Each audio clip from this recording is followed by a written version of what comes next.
Hello and welcome to episode 66 of In PS We Trust, a PlayStation podcast.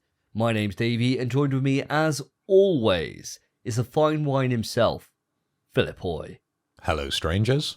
And, to my right, Mr. Leon S. Kennedy himself, is Spencer Davis. How the hell are you, mate? I'm good, mate. I'm good. I'm great. I feel powerful, you know? I feel like I've learned karate overnight. Don't know how. This jacket does it to you. Oh, I feel great. Can we just take a second just to appreciate Spencer's jacket? What a lovely, lovely gift. Feel the inside, mate. Oh, yeah. Always love feeling it. Oh, lovely and soft. Calm down, boys. Calm down. And I've just noticed this little biohazard on the zip. Oh, and there is. How cute. Oh my god. So good. Well, speaking of so good, you're tuned in to the 5th best PlayStation podcast on the internet, as voted for by our fans and, of course, our listenership. So thank you ever so much for everything you do. We are, of course, In PS We Trust, a PlayStation podcast, and we have a stack of news for you today. Those who are fans of the show would remember that last time, 2 weeks ago, we released an episode 65.5, our first ever 0.5 episode, and that was because Spencer wasn't feeling too good after copious amounts of alcohol. So it's good to see you back in full form, and we can actually kick it off with a real episode. But because of that, we've got so much news to go through today. If you thought quick news, being called quick news was a joke before, it's going to feel like an absolute tragedy today. There's so much for us to go through. Stay tuned for that. And of course, to wrap the show up today, we will be talking through the two recent showcases, the Capcom Street Fighter Showcase and the PlayStation State of Play, all about Final Fantasy XVI. But we got a long road till then, and we will start this episode off slightly differently than we do normally. First off, we did a vote on our Twitter a few weeks ago, and it kind of went horribly wrong for me. So I put out a vote to try and increase the shot numbers. And I asked you guys, our audience on Twitter, who is the best host between myself, Mr. Philip Hoy, and Spencer Davis.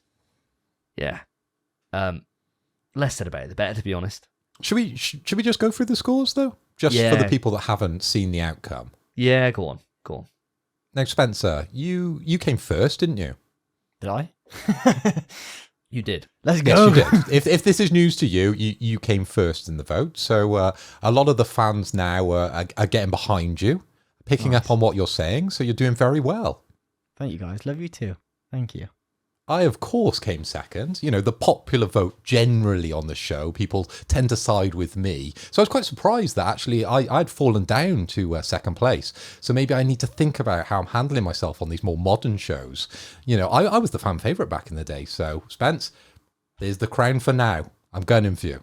Thank you, my friend. Thank you. I am a bit annoyed that you mentioned the crown, but thank you. Different crown, that one, though. Oh, fair enough then. I'll take that. And that, of course, leaves... Who's that leave last, Davey? It leaves me. However, I got something to say about this. Oof.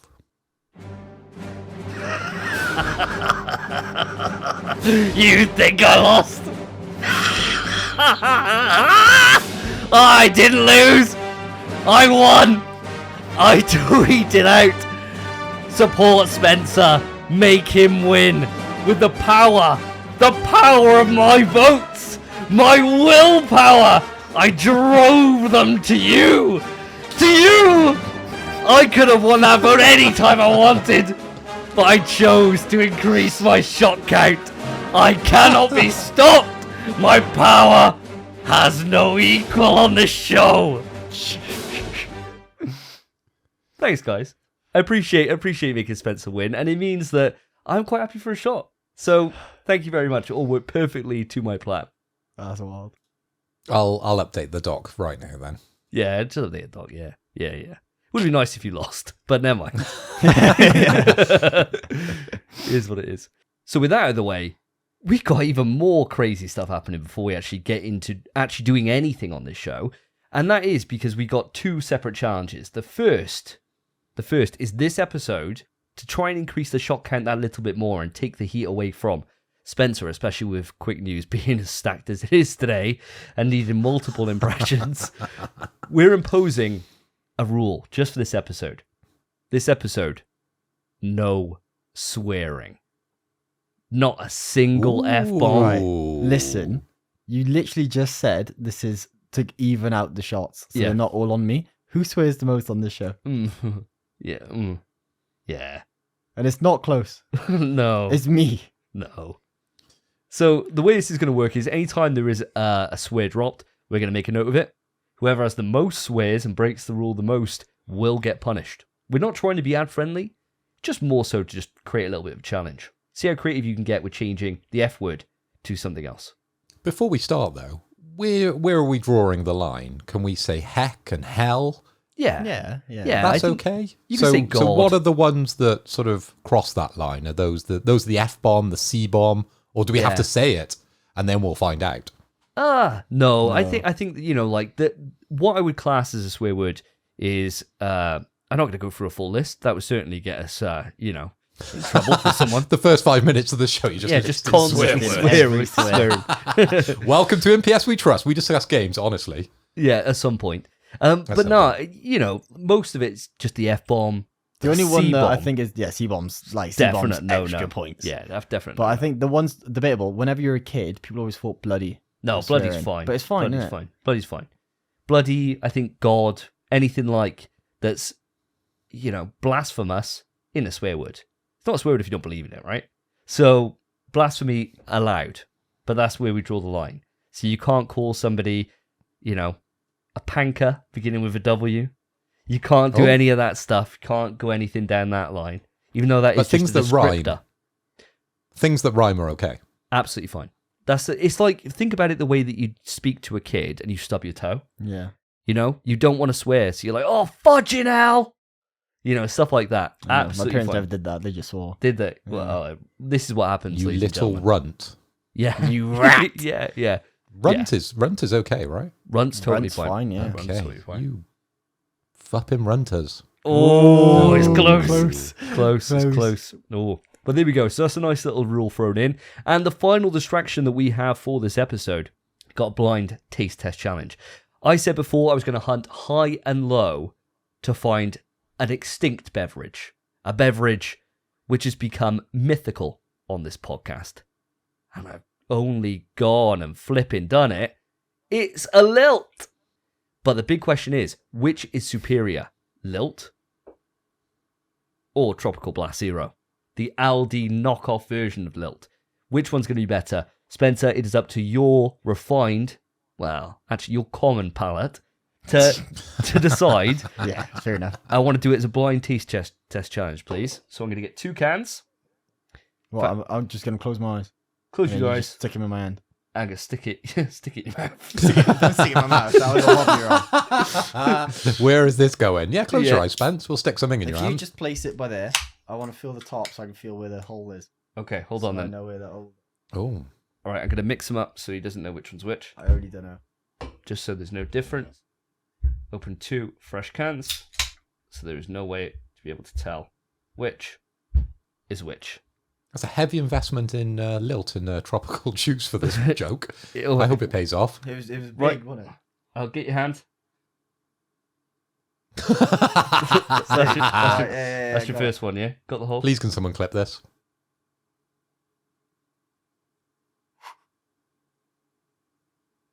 Okay, Thoughts on that one? it's nice.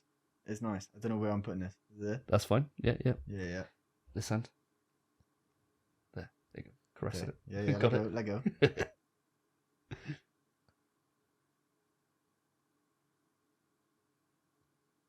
They taste really similar, you know. Do they? Yeah, surprisingly. Which one's your favourite, the first or the second? First. Oh! The second, they taste hello. the same, but the second tastes a bit more fizzy. Okay. Whereas the first one's fizzy enough. Do you need another sip or are you good? Us, the sip of the second. Hand open. I can't believe there was no joke can. Just a Like bag. he opens it up and it has one of those snakes that pops out. Ugh. This one. It's this one. That one? Yeah. Which That's I your favourite? think, personally, I think it's the Lilt. Am I wrong? Open your eyes. It's the Lilt. Lilt. The The Lilt totally is tropical superior. taste has Yeah. won. It has. Oh, So quality has shown through. we've settled the debate. So now we know that the tier list for Lilt-esque beverages begins with Lilt as the top, and then Tropical Blast Zero, worthy contender. Very worthy. It's just that little bit. Do it. Have a taste, sip of both. I've had many a can of Lilt. No, but doing them- I had to buy 20. Doing them side by side. Cost me 20 quid. Doing them side 20 by side. quid for that joke. Next to each I hope, other. I, Yeah, I hope it was worth it. You can taste the nuances, my friend. Oh, I know. That is. That one's got an Wonder. extra little bit of kick, but the Lilt's got kick enough, so it doesn't matter. So with that bombshell over and our drink of choice named in Lilt coming out the champion of the tropical drinks, it is time for the last diversion before we actually begin talking about PlayStation. Phil, we always start the show with a question, and today that question falls to you. I've got a question for you. And this question has been rattling around my brain since we've had a few guests on the podcast over the years that we've been doing it now. And they've all been quite successful. Now, I want to put it out to you. If you could dream up a guest, if you could have anyone at all, join the world's 5th best PlayStation podcast in PS We Trust, who would you ask to join and what questions would you ask them? Now I want to come straight over to Spencer first because you have been hogging the limelight so far, so I'm going to give you a little bit more before Davey comes in clutch at the end and gives me his view on who he'd like to invite to the show. So let's go over to Spencer. Who have you got and what are you asking them? Sure. Okay. So, first question in regards to the question. Fiction, non-fiction, can they not be a real person? As I said, anyone. You can Anyone. invite anyone. You can invite anyone, but of course, if you're inviting fictional characters, they probably aren't going to turn up on the show. That's the downside. Yeah, it's a downside. That is the downside to it. Especially if they're Hypothetically, you never know, a person might see this and might think, actually, I would love to come on in PS We Trust. I would love to do a blind taste test with the boys. I would love to run through quick news and give some silly impressions. Maybe, possibly. We'll see. It's true. It's true. I was thinking, if it's fictional, Leon Kennedy, immediately after RE2, because he'd be desperate to talk about it, so he'd be like, hell yeah. And he'd come on and he'd be like, it was insane. Because he's not cool yet. No, he's not. He's not cool yet. He gets the girls though. He gets the girls, but he's not cool at the end of RE2. He's cool in RE4. End of RE2, he'd just be like, let me talk. I reckon he'd be suffering with PTSD. Like, Yeah, but really bad. I reckon You got to speak it into the world, don't you? That's how you heal. You got to talk about it. you'd end up sending him to a mental home, I reckon, mate. He'd be so shaken by the experience, and then you just bringing it back. It'd be like when you get to your granddad and you ask him about how's D-Day, and all that goes through his mind is just like the death, right? Everything he's seen. You don't want to do that to the poor lad. You'd be like, tell me about Lilt. You know, you wouldn't be able to go anywhere near it. You know, he'd hear a door close and he'd be like, oh! He'd be fine. He'd love it. But real person, who would I have on the show? Jenna Ortega. I'm just gonna ask her out. That is it. That'd be an awkward. That'd be an awkward interview, and she just turns you down Well, straight away. it never has to air. That's the thing. It never has to air. I could just say, "Oh, the audio was messed up. Never mind. Thanks for coming on, though." But there's no chance in the world otherwise. It's my only way. I mean, we are the 5th best PlayStation podcast in the world at the moment. So if you hype us up a little bit like that, we might get her on. You never know. Never know. But then, of course, you are wasting her time by asking her that question. Or Sorry, Spence. Or am I, just teaching her to love? Oh, teaching her to love. What does that mean? I don't know. Teaching her to It means she's love. getting put through the wall. Okay. Okay. We're a video podcast, Spence. You are dressed very dapper this evening. How would you teach her to love? I can't be crude, can I? But you just can't swear. With my penis. You can show us some motion. We're a yeah. video. This I might just- bring people over from Spotify onto YouTube just to see what that means in real terms. Come on, show us. Right, yeah. Well, the thing is, this is one of those girls, right, where you pull out all the stops in it. You're like, you wait. You don't take her out. You just keep saying, oh, next weekend we'll go out. And then payday comes. You think it's time. It's time, all the stops. You rent, you just pay for an Uber to go pick her up and come to yours. She's like, oh, that's nice of him. It's nice of him. Where's the Uber taker? Just to your house. To your house. But Takes her to Davey's house. Davy's house. Yeah. Sorry, love. All my recording equipment's at Davey's. Can we go to his? It's true. Then you have an array of snacks, beverages, everything. Okay. You've Lilt? looked her up online. Lilt. You've looked her up online. You're like, what's she like? Okay. So you know. And then she shows up. She's like, that's weird, but she's intrigued. Okay. I hope.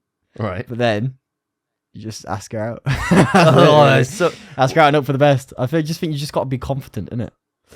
Confidence goes a long way. It's like Got Wan says, isn't it? It's all about the confidence. But I think, essentially all you've done is you've just provided a rider for her, which is what, stars have when they go on shows. They have a list of demands, don't they? Yeah. You've just done that without her asking for one. Yeah, exactly. And then just brought her to my house and then just had a really awkward moment where you set it all up. Let's get into this. You go at me. She's like, no, sorry, I'm married. Okay. She's not married. She's not. She's not married. I mean, She tells you she's married. Yeah, she's like, I'm married. And you're like, no, I've looked up on Wikipedia. You're not married. Yeah, I you're know married. She's like, everything I am. about I am. you. Trust me. I'm married. Trust me. Trust. I'll take that kind of lilt, though. And thanks for inviting me round Davey's. Smack it out of her hand. Like, you don't get nothing. The Brand's nice. You're paying for your Uber home. It's free parking, love. That's how we keep her here. All right, that was an interesting one, Spence. That's for sure. What about yourself, Phil? Where would you go with this?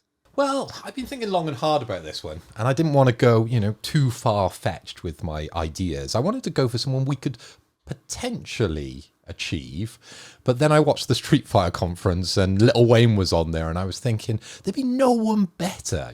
He's trying to get into the gaming scene, trying to get some fans behind him. His presenting style was very much like ours. It was one line at a time, then a clear cut in the editing before he said his next line. He would go down so well on MPS We Trust, because I assume he was messing up his lines when he was saying things and they were cutting him something rotten on that broadcast. It just made me laugh. But I would love to just sit Lil Wayne down, crack him a red, and ask him about Street Fighter. He said he's an avid fan of the series, and I'd like to throw hands live on stream with Lil Wayne and see who could do it. Mano a mano, MPS We Trust versus Little Tucci. We could have a live stream, and I'm sure it'll get a few views. It'll bring us up, wouldn't it? His name, we could go up in his popularity. He'd come over, all the gamers kept behind him. I think it'd work for both of us, really. What I want to know, on that showcase, he refers to himself as Wheezy. Would you be too nervous to call him Wheezy? Or would you just be like, yo, Wheezy, welcome to the show? Or would you be like, oh, I'll call him Lil Wayne? What would you call him? Lil Wayne's got a bunch of names. I mean, Little Tucci, Lil Wayne, man, it just goes on and on. You look at his Wikipedia, there's like a list of names that you could call him. I'd be scared. But by the end of the show, I'd be calling him bitch because my Blanca would slap him. Wild. That's wild. Absolutely wild. Little bitch. He'd be carrying like fucking gats galore as well. So, what? I didn't swear. Did. It has begun! He's going to be carrying some serious heat. The first game you could let him win. But you know what I used to do on Street Fighter where I used to, maybe take a loss and then I'd take a watch off and put it on the side. If he does that with a 9mm, are you still beating him? So the same rules apply for the lady Spencer has invited. He's invited him round to yours and he's brought him Lilt. I'm doing the same with Lil Wayne. So I'm bringing him round to your house where I can play him over here because I'm safe, right? I can say what I want. I'm behind the screen, right? He don't know where I live. He's just going to have a go at you boys. I'm safe. Okay. Yeah, but he's got the resources. He'll find out where you live. He will. I'll tell him. I'll tell him straight away. Just tell him, yeah. I'll draw a map. I'll take him there myself. Yo, come on, Wheezy.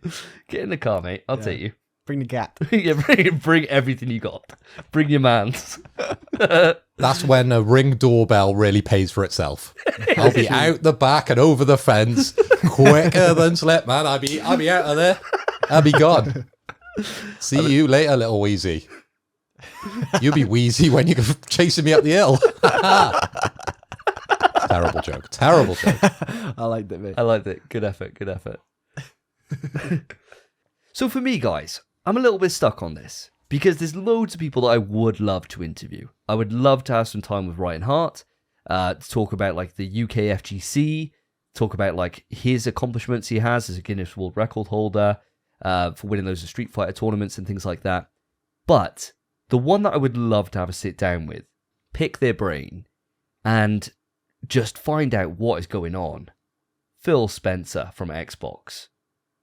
Honestly, I would adore to sit down with him and just ask, what are you doing? Do you think he'd answer? What if I said to him and I said, look, In his interviews, all of his answers are like quite cryptic. yeah, but people won't push, right? Whereas I'd push. Also, in this scenario, he's over the house. Yeah, he's As with you me. said, He's right he's here. here. And I'm like, You're He's like, got his can of Lilt. He's sat in your house with a can of Lilt. We're not doing that. We're sitting there with full-on Cuban cigars and a nice cognac. A nice cognac or a Loads nice of weed. brandy. And we're just sitting down in full suits. So like big wigs. And we're sitting down and I'll just say, Phil, what's going on with Xbox, mate? And he'll be like, oh, we got an exciting time coming up. Davey, we got Redfall coming out. Be like, it doesn't matter what you bring. No matter what you do, you seem to mess it up. 30 FPS on Redfall. What are you up to, Phil? I want some good competition. Sort it out, mate. This is what you need. And I'll give him a full roadmap of content, right? They bring me in as the Xbox ambassador. I'm in there behind the scenes then at this point, guys. We're talking like 6 months from there, from that original interview. From there, I start making some decisions, right? So from there, I start seeding content away. We start eroding it from the inside. I just speed up what Phil's already doing. And someone is there on the inside of Xbox, I reckon, feeding them really bad ideas that they just keep going with. And someone is there, and it's going to be me. And I'm going to be there, and I'll be like, The mole. just keep on feeding them little bits just to mess up everything they do. They'll be like, oh yeah, Starfield's going to come out on this so-and-so day. I'm like, yeah, brilliant. Only do half the game. Half of it. Add post-launch DLC. People will love that. Great idea. Keeps in the public consciousness longer. yeah. Get it out there. But for now, we're going to show a trailer. What should we show? Nothing. Yeah, show them. Show them just screenshots. Show him a release date that's later than the one we've already shown. Yeah, yeah. Love that. I love that. Love that. The anticipation. Buy the rights to Suicide Squad. Why- Everyone Why loves don't that you game. release a game that's been on PlayStation for a year And make and it call worse. it a new release? Yeah. And make it run Oh. worse than it already is. Great idea. Great idea. That would be my number one go-to, guys. Well, with that, I think it's about time we dive into what we've been playing. This time on NPS We Trust. What have the boys been playing? So, guys, it's been 4 weeks since we last talked about what we've been playing on the show, and I've really been desperate to know what you've been up to in that time. Now, tradition states we start with yourself, Mr. Spencer Davis, and I kind of know what you've been playing to a certain extent, because you've been playing a little game called Call of Duty. You've been playing the campaign, if I remember right, and which is wild to think about that you're now at this point going to Modern Warfare 2. But hey, give me your thoughts on it. Yeah, I don't know why, but I just had a bit of time and I thought I don't want to commit to anything at the minute. I only had maybe an hour because I had to go do something. And I thought, I'll just boot up COD. So I was testing my new TV. My room's done. So this is the last time I'm here. Everyone, by the way, I'll be back in my setup soon and it's going to look totally different. And it's going to sound way worse because my new room's echoey as hell. So Look forward to that. yeah, look forward to great. that. Oh, brilliant. We're going to have to treat that audio. Damn. But it's really nice. You're going to really like it, listeners, and especially watchers. Listeners, you're going to hate it. You hate it. But yeah, I sat down, gave it a go, and then I couldn't put it down. There's a mission on there called Alone. I know it well. Yeah, and basically you're injured. You have to stealth through the level. It's a really good level. Really good. And there's a point where you're in some water and you can take down a guy. And I did that. And the animation clipped me inside the wall out of bounds. and then I couldn't move. And I reloaded my checkpoint, and it checkpointed inside the wall. Okay. So 20 minutes into this mission, I had to restart the whole mission. Well, it's been a while since we've done this. Play the theme. Play the theme. When walls are spinning all around you, you can't properly aim your gun. You find you're falling through the world. I'll hunt you down 'cause you're a bug. I find the bugs, the big bad bugs. The Bug Hunter.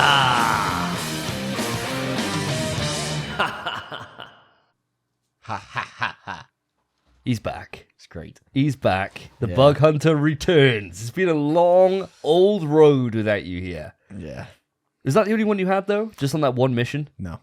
No. No. No. Talk to me. So I restarted that mission. Yeah. And then halfway through that mission, when I got to the exact same point, it bugged again, not in the same way. Okay. Every single light source in the game Yeah. was visible at all times. So if there was a lamppost out in the street 6 blocks away, I could see the light coming from it inside this tunnel. And if I looked at anything head on, every light source mined. So there's loads of lampposts, the sun, everything. If you look at it directly, it glares your screen. Yeah. I had a permanent glare on my screen for the rest of the campaign.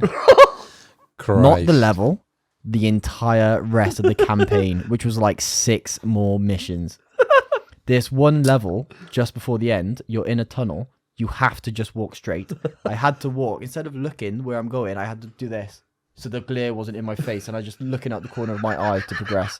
Because otherwise I was blind. And that part, those tunnels have trip mines that you can't, I couldn't see.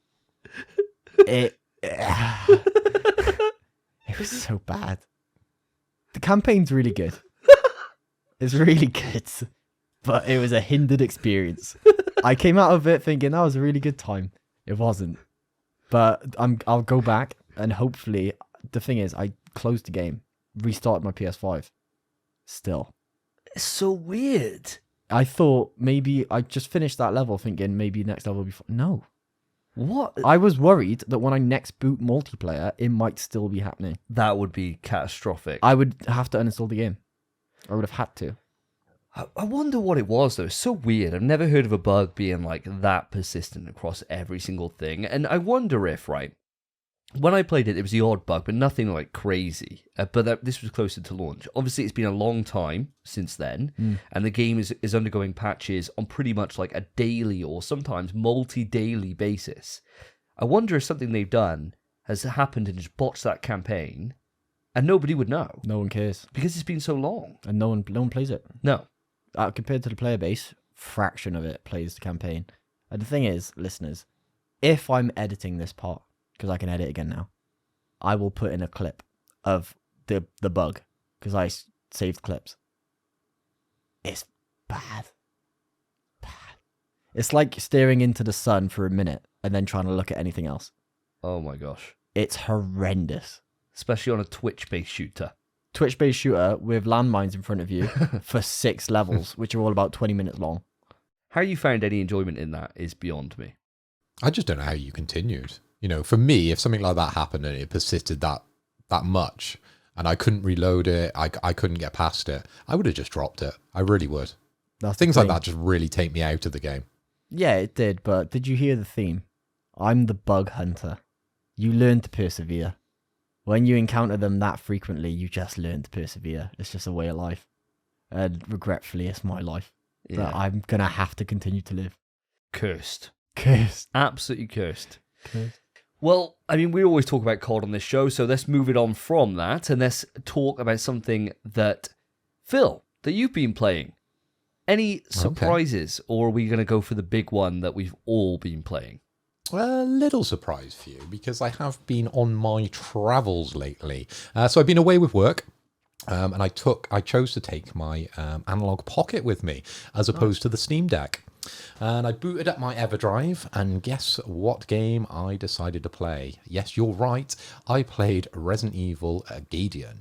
So I played the Resident Evil Game Boy Color edition that, Davey, you think is the worst Resident Evil ever. It always comes sort of bottom tier in your list that you're always putting out on Twitter. And I think you absolutely slated it on YouTube, didn't you? I certainly did, Phil. I played the game through for review, I don't know, about 18 months ago at this point, and it was a horrible experience. Every single moment of it, every single sound, every single bleep, every single moment that I had to experience that game, because the issue is it's so poorly designed that it doesn't expect you to do exploration. So if you do, and you don't just follow where you're supposed to go, it actually soft locks you, because you don't actually have enough resources to do that. But it never tells you that. So you go off and do these things, and when you go back to these areas, which you're supposed to, items are supposed to spawn there for you to pick up. So if you've already gone and collected the things you need from there, meaning you never have to go back, you can never collect those items. And the way to get back to get those items, after you realize this 4 hours later, you use those resources to get back to get those resources. So you end up on the other side of where you need to go, at the same position you were when you were right next to where you needed to be. I think you just played the game wrong. All sounds very frustrating, doesn't it? All sounds very frustrating. But I haven't found any of those frustrations with the game. So in the story, I've just met Leon. So for the people that don't know, this game you take control of Barry Burton. He's the starring role within this Game Boy edition. So I've just met Leon. I've met the big bad, and I've met Lucia, the girl with the mysterious powers. So I don't know exactly how far along I am within the game, but currently I am enjoying it. Now, I know we talk about archetypes and we talk about fundamental kind of systems within Resident Evil games that make it fundamentally Resident Evil for us. We talk about limited ammo and choice. We talk about great music and we talk about puzzles. Now, I think this game actually has all of it. So far, for me, it has a vast array of puzzles, all located, all connected to the keys that you collect along the way, as well as I think the chiptunes within it are great. It's of a time, of course, and I know it probably doesn't convey the level of horror that we're used to with the modern Resident Evils, but this game I'm actually really enjoying, and I knew I was going to get this reaction from you, Davey, but I have to say, it was worth my time while I was away. And it did kill a good couple of hours while I've been on the flights and the trains traveling across Europe. So for me, I've enjoyed it. I really have. What would you give it as a rating? A rating? Well, normally for you've got this bottom tier. So for your ratings, I'm guessing this is like a 4, a 3, or a 2, right? For this style of game. But for me, I'm enjoying it. I would go back. I would like to continue playing this. I'm hitting that with a 7. I'm really enjoying it. For what we can actually possibly do with the Game Boy Color, I think they've done really well with this game. I bought this game for the wrong person. Clearly. I bought Gaiden for Davey. And then he just went, I hate this game. I hate this. Give it back. Give it to Phil. Oh, anyone can have it. Give it to Phil. That's a rare game. Give it away on the podcast. Yeah, someone take it from me, please. I'm not putting any effort in to send it. So, come on round and just stop me in the street or whatever, and I'll gladly give it over. Just take it with you when you go out. Yeah, I might just give it to Cass just to chew on. Just eat this, Cass. That's wild. At least it would give some value to someone. I'm sure there's nutritional value in a Game Boy cartridge somewhere, outside of all the plastic, but there's gold in it, right? Is that nutritional? I guess. I've never eaten it. Never been rich enough. Only one way to find out, and it's not going to be me eating it. It's your son. Yeah, it's my son. Your next to kin. Yeah. He's all right. He'll be fine. It'll come out the other side, and it'll be a better game when it's come out through him, rather than just being its based form. Outrageous. Terrible game. Well, outside of that shocking opinion, let's talk about a great Resident Evil game, shall we? Or a Resident Evil game that... a shocking opinion. Oh, here we go. We have all been playing Resident Evil 4 Remake. Last time we covered this on episode 65. Of course, I hadn't begun the game, and you guys were at various stages of completion for it. We're now quite a number of weeks on. I have have, of course, for those that may know from me from YouTube, have completed the full game. I've got a full 43-minute review up where I detail how I felt about my experience. But it's always good to unpack it with you guys, hear your thoughts, see how you feel about the game at various stages of completion, and of course give it some ratings on the show. And for those that have not watched me on YouTube or not watched the review, of course, anything that gets asked, I will answer in the full way. I'm not going to hold anything back. So let's start with yourself, Spence. Let's come to you. Resident Evil 4. Talk to me. So I'm on chapter 9. Okay. Yeah, I haven't actually, in a while, haven't put a lot of time into it. And it's not for any reason. I very much enjoy the game. I've just, again, been busy. Life comes at you fast. And I've been playing bugged out Call of Duty Modern Warfare 2 campaign instead for some reason. Yeah, what a poor choice decision, actually. What a terrible decision. But that's the choice I made. And yeah. Buys the jacket, doesn't play the game. Wild. Yeah. I gotta look. I'm the one of those fakers. I gotta pretend. I'll be like, oh, I love RE4. Only the first 9 chapters, though. Yeah. Don't talk to me about it after that. Yeah, I don't know. Like who?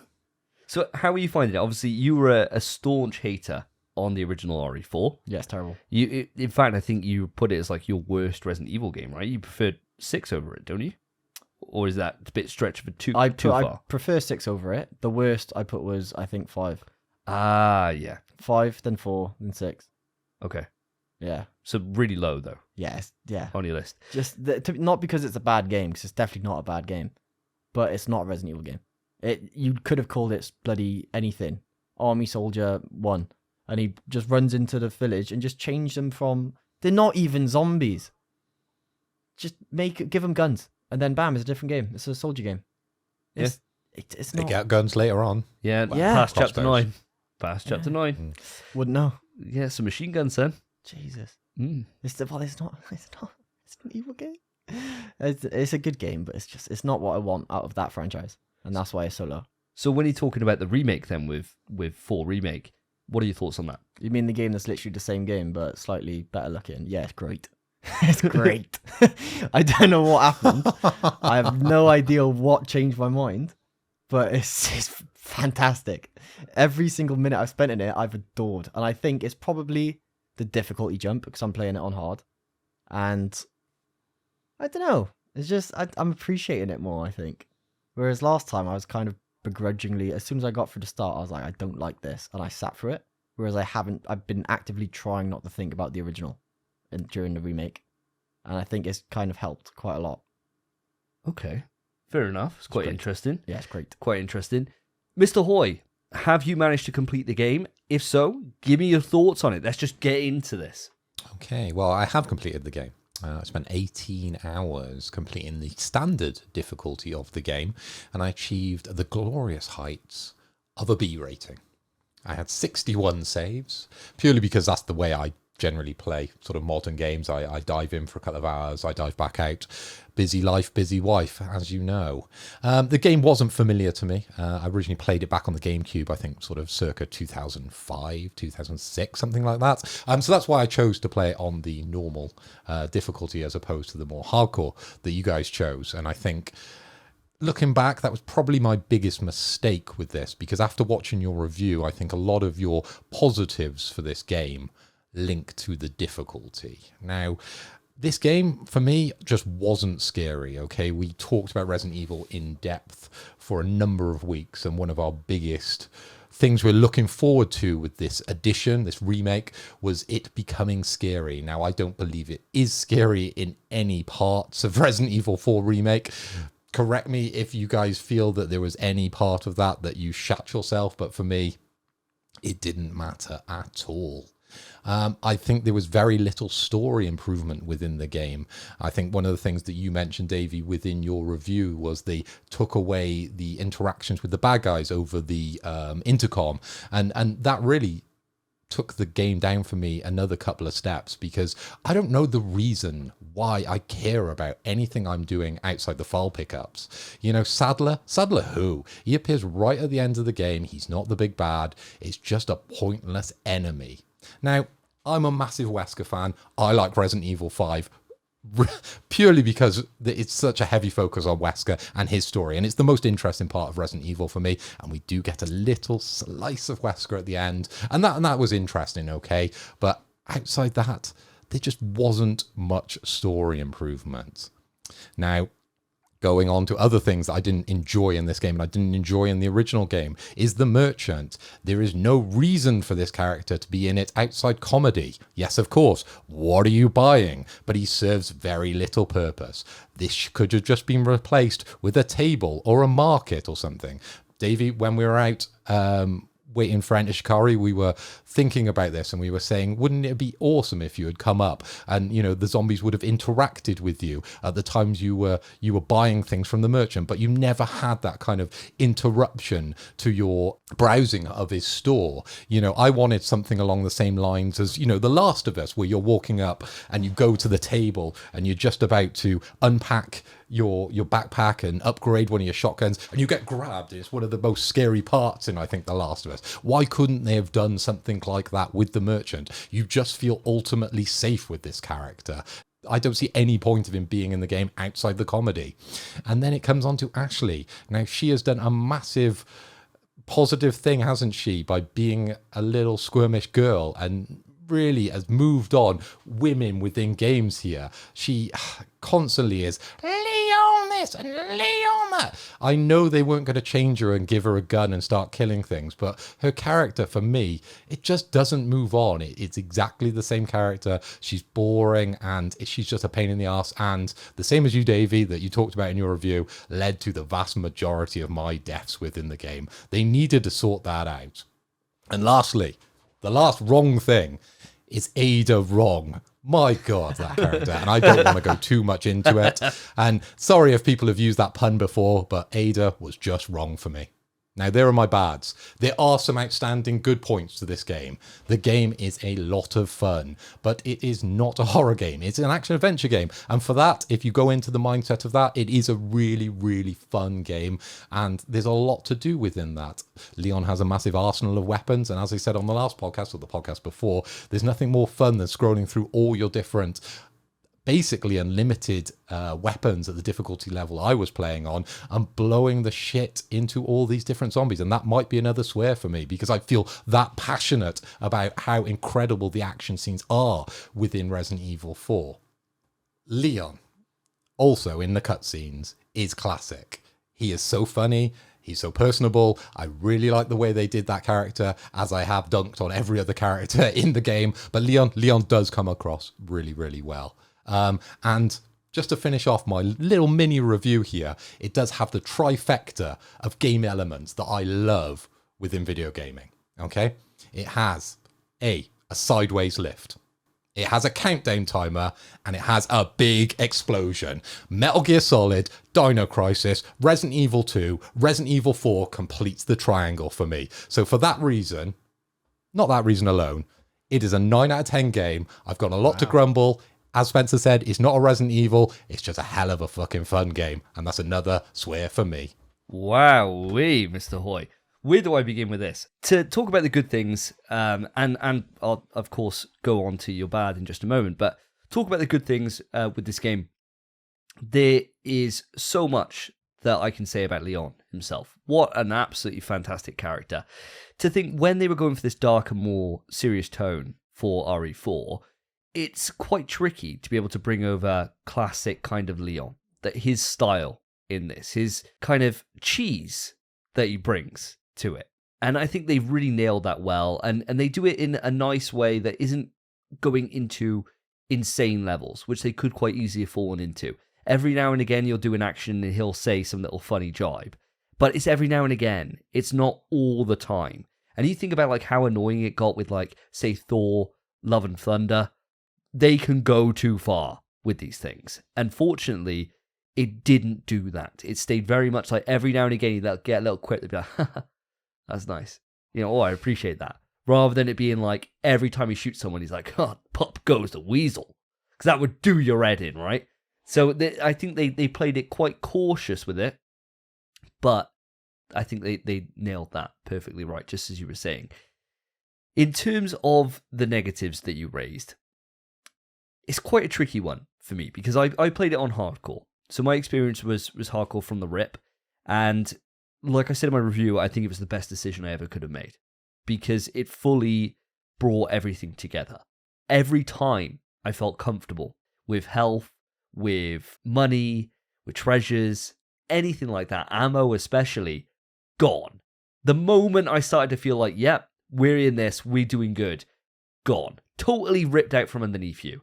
The fact that I even had to turn to a magnum at several points for basic enemies is testament to I had nothing left. I would do anything apart from fire that magnum. I end a normal RE1 playthrough with like 60 shots of a magnum, and it takes like 6 to kill the end guy. I just refused to use it, and I was constantly running on near empty the entire way through.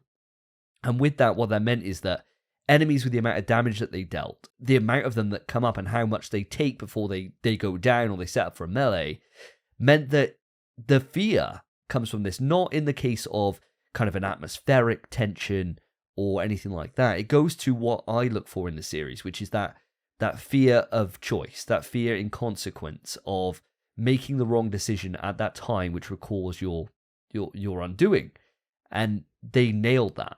But that could be that is there for the hardcore difficulty, that is there for fans who are coming back into this experience ready to raise hell and rain fire down. I believe so, mate.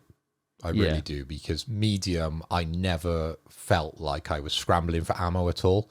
And when I got to the merchant, his silly little games which give you charms for your attaché case, there was no need to even do those. And they give you upgrades.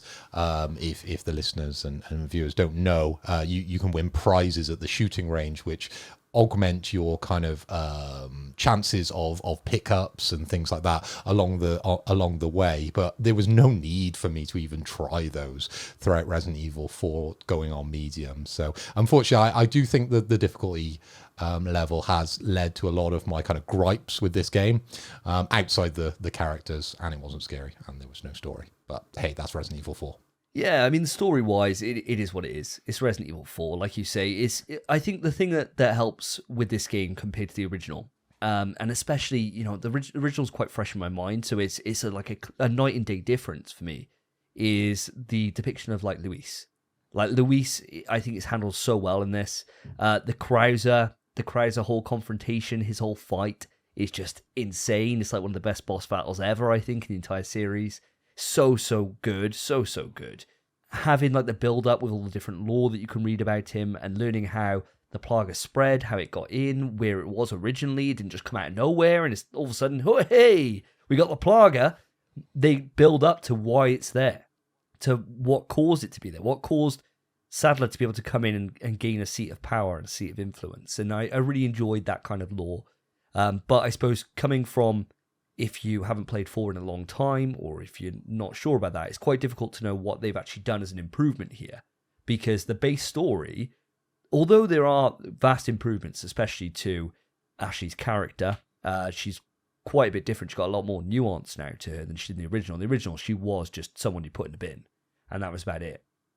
This, you can see the effects that the Plaga are having over her, and over Leon, over a lot longer period, whereas in the original, you get blackouts every now and again and the occasional spit of blood, and that's it. There's no other mention to it. Whereas here you get full scenes of them being overtaken and fighting against it and how you get it out of you, and they're on a ticking time bomb basically before it all comes to an end.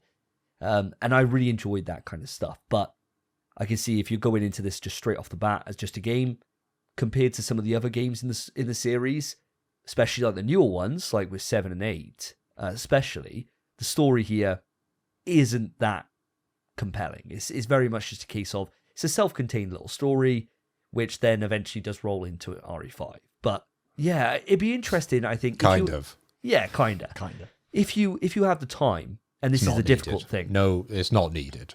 I think the difficult thing is going to be now is balancing time and making that decision on whether or not you bother to go back. This would be the hard thing, because I suppose if you decide to go back, you want to make sure, obviously, don't do it on New Game Plus. You just go in for a straight up, fresh off the rip hardcore experience and give it a go. But then you commit in another like 20 odd hours to it when you've got like Horizon Burning Shores out now. and everything else that comes out in 2023, you know? So it's quite a tough decision to make, but are you thinking that you may go in and just start from scratch and just give it a go and see if it does change your mind? I mean, you'll know soon enough. You'll know in about 3 hours, maybe even 2 hours. You'll know straight away whether or not it's going to do it or not, and if the gameplay works for you. You may even know after the village fight, for all I know, because I know you had some troubles in that village fight, didn't you? Horrendous trouble, yeah. I was getting battered for like an hour. Took me ages. I did it first time. I couldn't, mate. I don't know what it was. So I played that demo, whatever it was. Chainsaw demo to death, yeah. Every time, easy. And then chuck on hardcore. I was so, because it wasn't a demo, it was my playthrough. I was so focused on conserving everything I picked up, so I just wasn't killing anyone. That's I was wild. just waiting for the bell, and I know if I kill people, it's faster. But I was like, if I just stay alive long enough, surely it will ring. It just never did. Nobody died. That's crazy Yeah, talk. it's exactly what I was doing, and it just never did. Absolutely mad. So what are you thinking, Phil? Do you think you're going to give it another shot, or do you think this is just, unfortunately, it's just the way it is, and that's what's happened to you? I think you're missing my point, really. Making it harder isn't going to change my grumbles with the game. Ultimately, I understand that, things are tighter, ammo's a little bit more important, your choices are a little bit more important, I suppose, throughout the game, especially the stuff with the knife that, again, going back to your review, you made a great point of, that is sort of fundamental, and obviously on normal it didn't matter at all. But for me, the main grumbles along the characters and the story, that's not going to be improved with making the game harder for me. And I choose to, I suppose, consume my games a lot more differently than you guys. You guys strive for harder games. I kind of want a fuller story experience. So for me, I don't think playing on hardcore really would change my opinion of it. It's still a 9 out of 10 game. It's still an amazing experience. But for me, it isn't a great Resident Evil experience, unfortunately. I wanted to love it. I really did. So with Resident Evil 4 out the way, and we're leaving that discussion right there, Phil, anything else you've been playing? Well, playing's a strong word. Okay, all right. So I may have bought a game, which unfortunately I can't play. Oh. Any guesses? Oh, it's not Horizon, is it? The DLC, unfortunately, isn't cross-region. So I've bought it on my American account to try and keep all the trophies together, because it is a game that I have platinumed. The original base game. Put my UK version into my American account, and the DLC doesn't sync up with it. So unfortunately, I would have been giving you a slight review on the Burning Shores, but unfortunately, PlayStation once again has gimped me, and it's impossible for me to do this until I'm able to find an American version of Horizon. So look forward to that sometime in the future, but can't Sony just work all this out? I don't understand why this, but we won't get into all that conversation. It'll frustrate me, and it'll be the end of the show. Wow. But that sucks though, mate. That really does suck. I mean, the good thing is It's annoying. that this long on, you can go on to like eBay.com or Amazon.com. You could probably pick it up relatively cheap, but it's annoying. Bring back the PS3 days, honestly. Best to move on. I think our early parts of our PlayStation podcast were all focused around the fact that why don't you just switch to your UK-based one? And that was the thing we all kept coming back with. Just leave it, forget the old trophies, start anew. Someone like Spence should start anew with some of the disastrous trophies that you have in your list. So do it again, start anew. And we've got to episode 66 without me bringing it up again. It just shows how much quality DLC that's out there, guys, doesn't it? Yeah. That's true. It's been a long time, mind. Yeah, it It's has. actually been ages. It's not that much. So the last time it bit me was the Spider-Man DLC for the Oh. original PS4. That was the last DLC I tried to play, couldn't play. Had to buy an American copy of it to be able to play it. Now it's happened again. So it happens very few and far between. It's not enough for me to want to change account, want to change everything round, because I do go to America fairly regularly. So I'll just buy one when I'm out there. But unfortunately, the review's going to take a little bit longer from my side. Well, I'm hopeful that I'll be able to give you my full thoughts on the next episode. And you know how critical I was on Forbidden West, so we'll see if they can bring it up and solve some of the issues that you and me feel that we experienced with that game, even though I'm very quick to point out, still a 9 out of 10, excellent experience. And in fact, your personal game of 2022, Phil. So I'll look forward to giving you my thoughts on that on the next episode. But with that, let's move the show on. Let's get into the quick news. Quick news. That's right, listeners. You are here at Quick News. Quick News. And it's going to be a slightly muted Quick News because we've got dependencies in the house at the moment, which we don't want to be waking up. So we're going to dial this down a couple of notches. So instead of our full-on up to 11 Quick News impressions that we normally do, we're going to have a slightly muted, a 2 or a 3. So we're going to chill on this one. All right, guys? Now, the way this works, we're going to be doing Impossible Karaoke once again, and I'm going to be throwing over to Spencer. Davey, you are going to be nominating a song, and I'm going to be giving it a little bit of flavour. Okay, so Davey, what we got for Spencer for his first song? First song. Let's kick it off with a bang, shall we? I would like Chocolate Rain. Chocolate Rain. You know it, yeah, you know it. Sure. Okay. What's my flavour of choice, Mr. Phil? And the flavour, seeing as you have a Leon S. Kennedy jacket, I want you to do it as Leon S. Kennedy. So let's hear some quips while you do it. Let's shake that hair. Can you style it in a centre parting just for this impression? That'll get you extra points from me. I had it cut yesterday. I don't think so. Give it a go. No. Mm. No. Oh. To be fair, he's got a long Oh, one yeah, on one that's side, that's but working. It's not. Working for me. Is it? Nice. It's definitely not going to work. Leon, Oh, Leon, help me. This looks terrible, but it's Leon. You know, he's had a bad day. He's had, well, yeah, he's had a rough day. Yeah, he's had a rough day. And all he's thinking about is that damn chocolate rain. And how, also, he's also thinking about how some stay dry. Never spilled the paint. Chocolate rain. I don't know how to put in a quip, unless that's what he sings when he's playing bingo. I don't know. Fuck. Ooh, that's one. Quick news. Damn it. We've only just started Quick News and you're already swearing. First one. Quick news. So, lads, I don't know if you've seen, but a little game popped up on Twitter the other day. And I had a little look at it. Not sure if you guys did. But it's called Immortals of Avium. At least I believe that's how it's pronounced. And let me tell you, it's big. It's bright. And it's a beautiful techno fantasy shooter. It looks really good. Got magic flinging about. Mostly magic flinging about. It looks really cool. Okay. Looks really cool. Looks very pretty. Very pretty.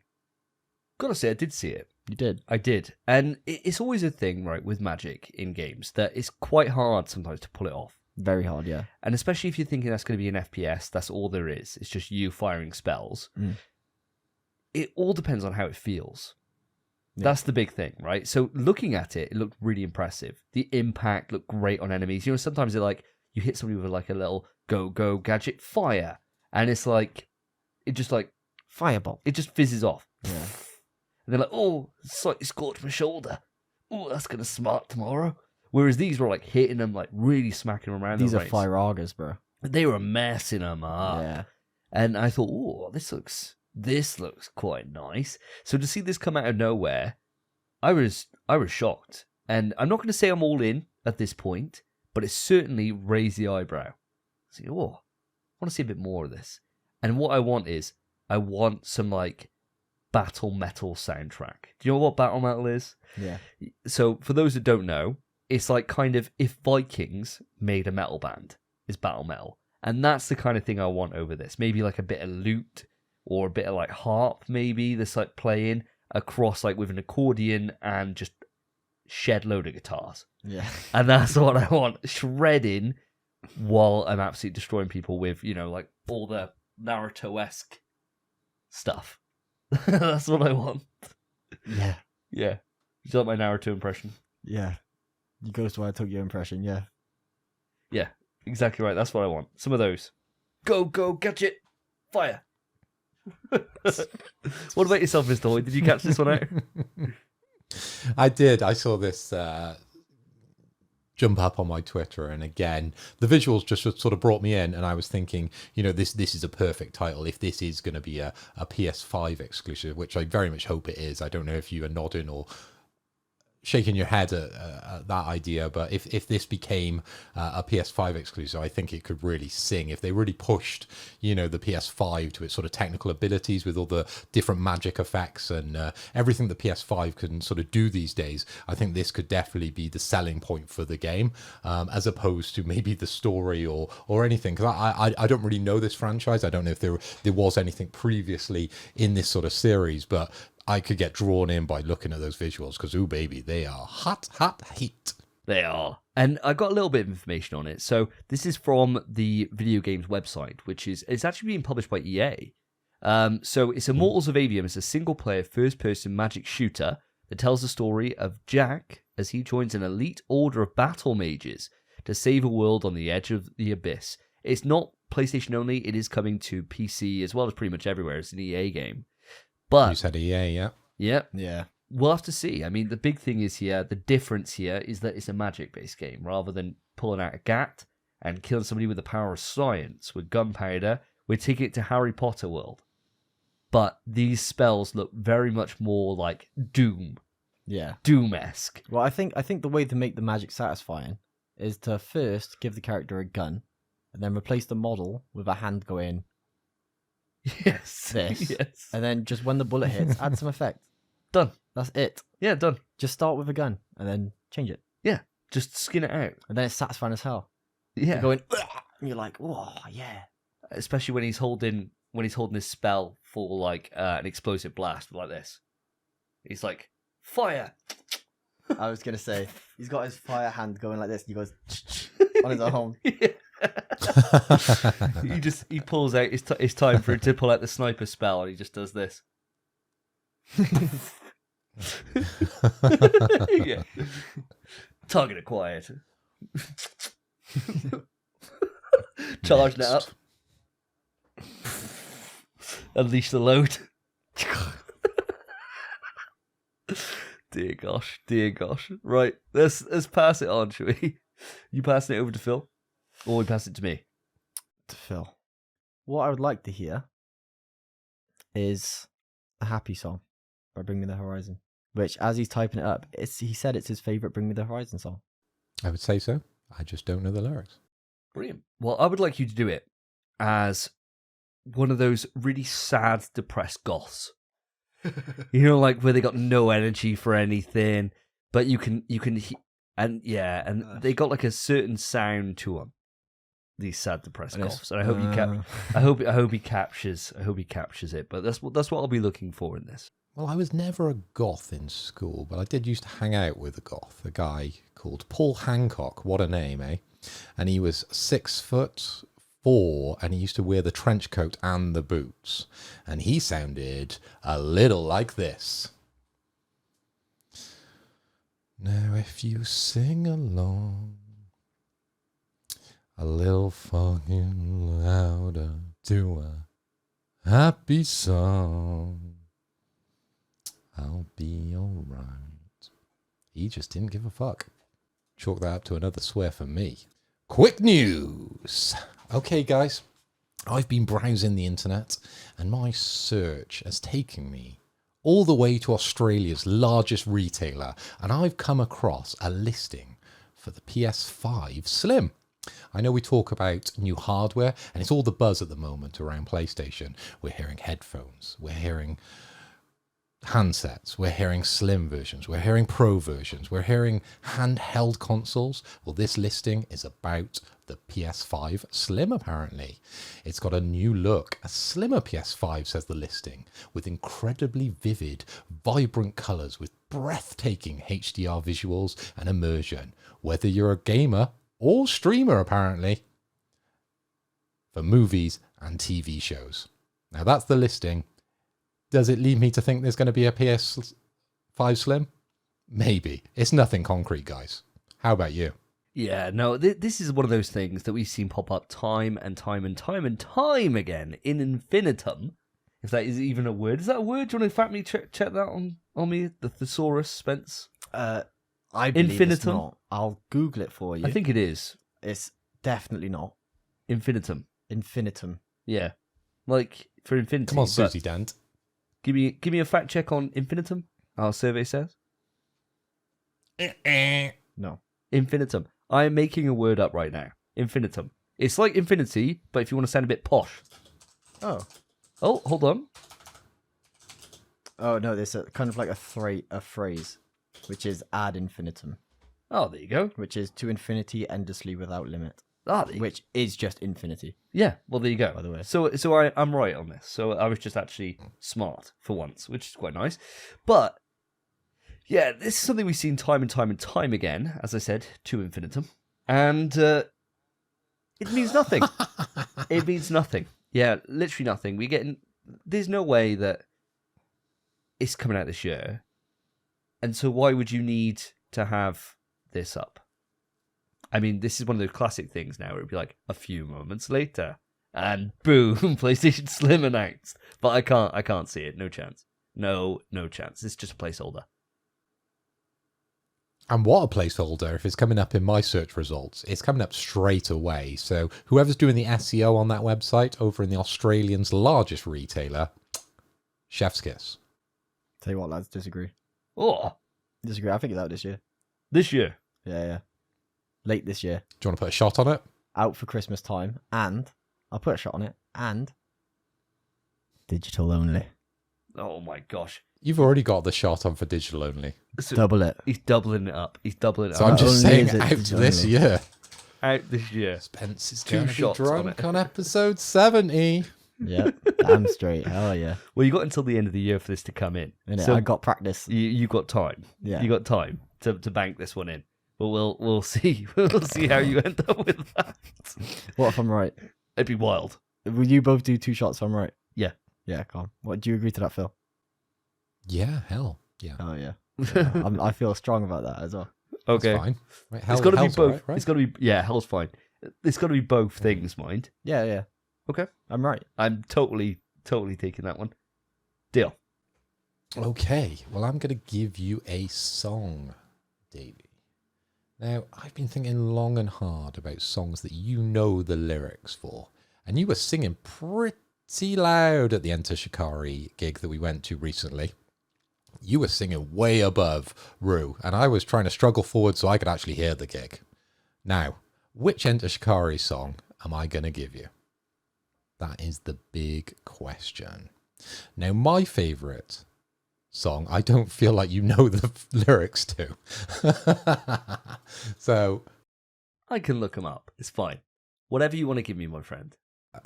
whatever you want to give you. Okay. Then let's go with my favourite. I want The Last Garrison. Do you want your flavour, my friend? Chuck it on me. Chuck me that flavour. I want you to sing it like Shakira. Okay. You know how she sings. Yeah, of course. Yeah. Do you want it? Do you want it to this like the style and the like kind of tempo of a Shakira song? You got to stay faithful to the song. Okay, But if, so I just got to sing it as a woman, No. a Latino woman. as Shakira, she sings in Okay. a way. Shakira, can you hear the war cry? The adrenaline burst through the riverbanks. Welcome to the skirmish. I can't feel my legs. There you go. You get a mix. You get a pure mix. And I love The Last Garrison as well. Great song. But I couldn't resist. Quick news. E3 2023. You looking forward to it, Spence? Yeah. No, you're not. You're Oh. not going because it's cancelled. Officially in the bin. Yeah, it didn't really shock anyone, did it? To be fair, no. We've been having loads of news over the last few weeks while we've been unable to record about how different people were pulling out. Ubisoft weren't going. Microsoft then weren't attending, etc., and so on in infinitum. And I'm just sticking with it now. I'm doubling down on it, if anything. You got to go with it. You got to go with it. I got to go with it. I got to You've make made sure it that bet. sticks. I got to make sure it sticks. And so they pulled out, and really, this is it, I think, for E3. It's an end of an era. Now, I thought E3 was always one of those things that, for me, when I look back on, it was like a special time. It was that moment where I'd get on either Discord, or we'd get on PlayStation voice chat, or people would just come round. Back in the day, you get on Skype. Get on Skype back in the day, yeah. And people would just get round, have a watch party, and it'd be one of those things where I'd be going to work for the next few days absolutely knackered, because I'm up till like 3 in the morning, UK time, 4 in the morning, been eating nothing but like Doritos and popcorn and drinking lager, and getting some of the hype moments. And sure, the first night you'd always have to get through like some of the rubbish stuff like EA, and then it would get on to Xbox, and you think, right, what are they bringing? What heat we got? And then it was always the next thing of, how are Sony going to clap back? How is Sony going to clap back? And it was all this excitement and this kind of competition that was built around it. And for me, I just feel like we've lost something with the death of E3, with these big kind of events. The only thing we got now that kind of remotely apes this is like the Game Awards and the Summer Game Fest, but they're not those kind of those console manufacturer-led solo experiences, which are there just to one-up each other. And I feel like we're kind of missing that now in this era of streaming, where we just get random 30-minute streams at any point in time. That kind of event feel is kind of gone now. And I do pine for that. Am I alone with this view? Or do you prefer kind of the convenience and the more regular drops of dopamine that come in from having these smaller streams? What are your thoughts, Spence? Honestly, I prefer what we have now. Because E3 used to be a dead set the same time every year. Now it's like, is there going to be a state of play? Is there going to be a showcase? There's 6 rumors that say there is. Doesn't happen. Then it gets announced. You're like, oh my god, state of play. What they show it, and they're like, we're showing Street Fighter 6. You go, you're frothing, mate, frothing. And then you still have your dead sets. You still have Game Awards, Summer Game Fest, everything else, Nintendo Direct, all the bloody time. Nindies, brilliant. There's one the other day, terrible. Didn't even watch it, just looked at the list. It was so sad. But I like what we have now. I like that it's not, it could be any time. It could be any day, any week, any month. And you're just like, no way. I have to stay up now tonight. And it's like, that sucks, but I'm hype. It's great. It's nice that it's random. I like that it's random. It really just catches you off guard, and you're like, oh, what are they going to show? Oh my god. Well, it certainly helps with our show. Yeah, it helps That's a lot, for sure. Yeah. Imagine we wouldn't be talking about anything until, what? Oh, well, E3 week's bad. You know, it was hard. I mean, you think when we just did like a Summer Game Fest, Summer Game Fest or end of the year when we're talking about the Game Awards, they're long episodes. There's a lot to cover, let alone if you've got like 6 conferences or 10 conferences with Devolver and everyone else. Absolute nightmare. What about yourself though, Mr. Hoy? Where are you coming down on this? You falling down my line to that more kind of event feel and you're kind of missing that, or more down Spencer's where you got that kind of convenience and it just be a little bit random? I'm never the guy to sit on the fence, but I'm going to sit on the fence with this one because I like a bit of this one and I like a bit of this one. So I want something in the middle. I loved the build up for E3 and I loved staying up late and discussing all the news on MSN Messenger back in the day about what was going on. That was an incredible feeling. And it spanned multiple days and it was an event that I always dreamed of attending. I really wanted to go and see that. But sort of after COVID, events really have gone downhill. We attend Insomnia, we attend some of the game events in the UK, and they are nothing like they were before. So unfortunately, it was always going to go the way of the ghost. Spencer is right, and it is brilliant for the show that we get a little drop here and we get a little drop here of state of plays and updates and online kind of shizzle reels of what's going on with PlayStation, and I love all that. But can't we have somewhere in the middle? Can't we have an event where we could actually go to one day and get hands-on with these new games, and as well as get a little bit of drip fed from time to time just to spice things up throughout the year? Now that would be perfect. Maybe now I'm an idealist here. Sorry guys, I just want everything. I want it as much and I want it as regularly as possible. I want in person and I want online and I want it now. No harm in asking, is there? No harm in asking. And greedy, mate. Just greedy. Mega, totally mega greedy. Yeah. Mega greedy. It sounds like the way you were describing that is the same way that my sex life is, to be honest. I want it all kinds of ways, but I have to settle for online. And and that's the way it is. I've been married for nearly 10 years. It is what it is, guys. Well, on that note, let's hand it over to Spence, shall we? So, Spence, we're back round to you, my friend. Back round to you. Song-wise, Yeah. I'm thinking we got a swearing ban on right now, and you're doing really well. Let's make it a little bit harder, I'm shall tied with you. Yeah, just- you do well. You just want me to not be tied with you. Let's see how creative you can get. I want to see you do Hot Dog by Limp Bizkit. Okay, Spence, you're going to be doing this song as a frog. How's it going? It's a fudged up world. I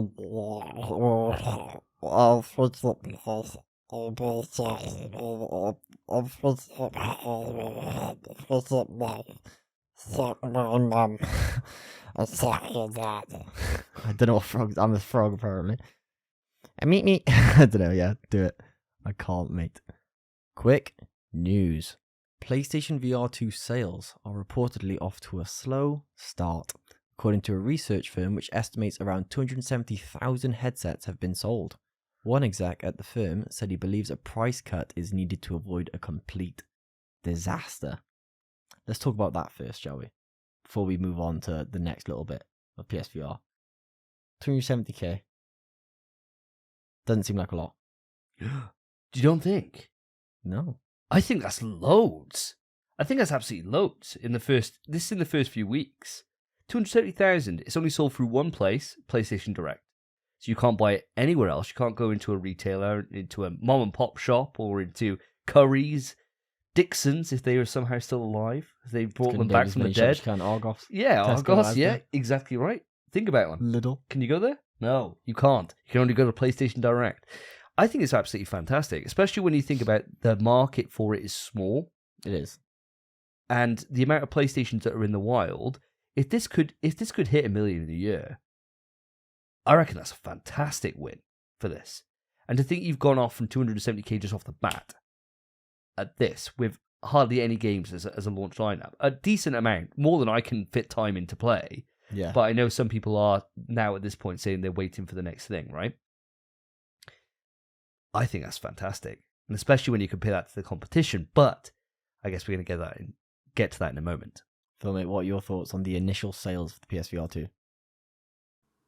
Well, to be fair, I've never been a big supporter of the PSVR or VR2, but from a recent straw poll that I've conducted, roughly 2 out of 3 PlayStation podcasters have bought the PSVR 2, so I think it's a pretty popular system. It's only usually the outlier that sits out and is a little bit skeptical about it until, possibly a game like Half-Life Alyx possibly comes out, and then they would get another sale. So I think it's a pretty popular system, really. I think, to be fair, there's about as much research that's been done into that poll as there was into this, to be honest, to say that this is what it is.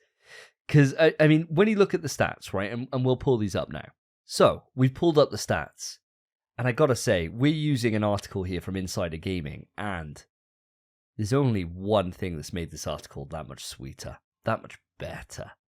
Our homie, the absolute joy of our podcasting lives on Twitter, Lurian, had a bit of internet fame.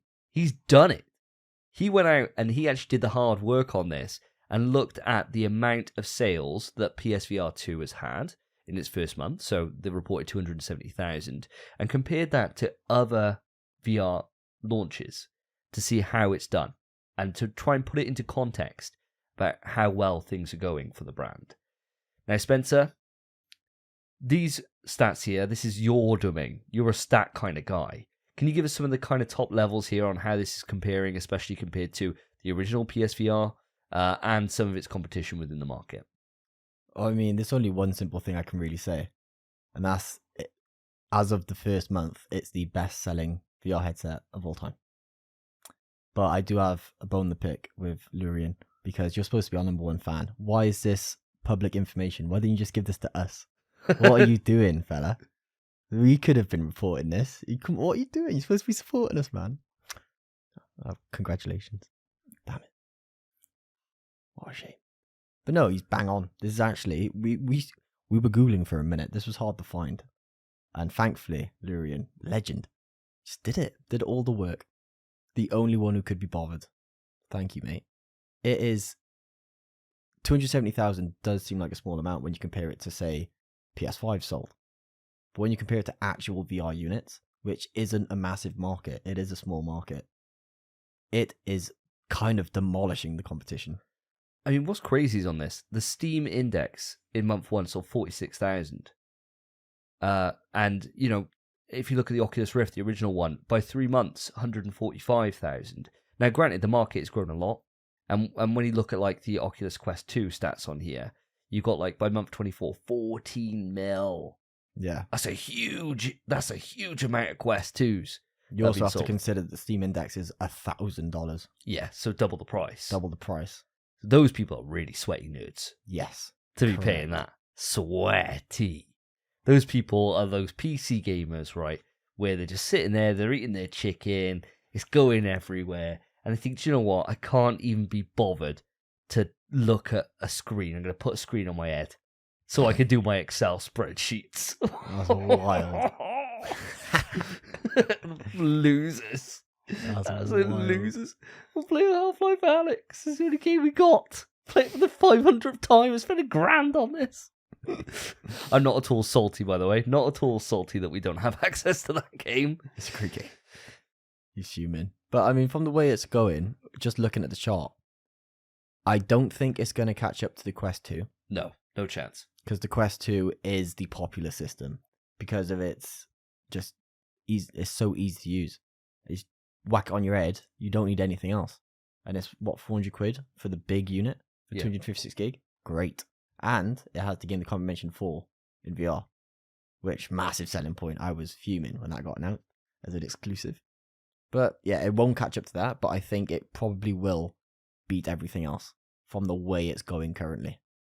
Yeah, I think the thing about it is, right, that when you're looking at competition, the Quest 2 is a little bit of a tricky one to have competition with, because like you say, it's very different in terms of you don't need anything else. That's the price of entry, and you've got it, right? Whereas this is always going to be reliant on how many PS5s are in the world. Yeah.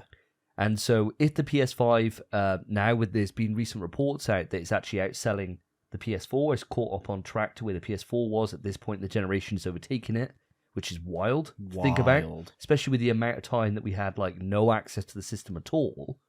Goes to show the demand that's there for Sony hardware.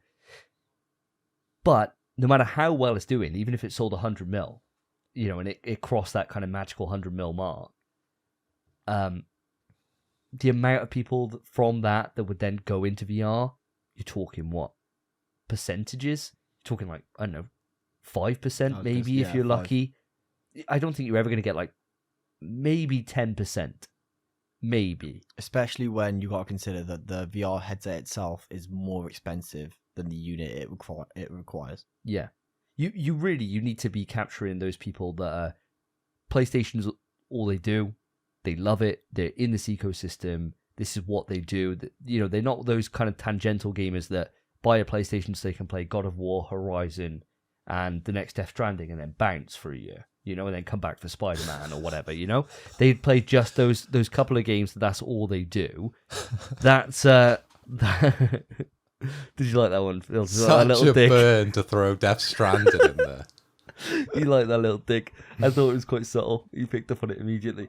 You know, you want to be going for those gamers that this is what they do. You know, that's it. That's their life. There's no League of Legends involved, you know? Okay, so moving on from there, I'm passing it back around the Phil.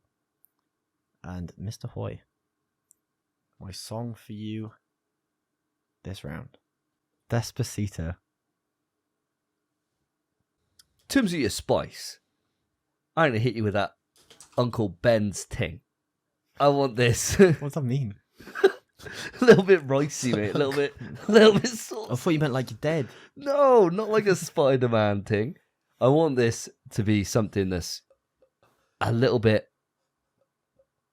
Spanish or a little bit spicy, right? Well, not go, you know, the Yo Domio Day? Yes, it's like kind of like that, but this is an Uncle Ben's thing.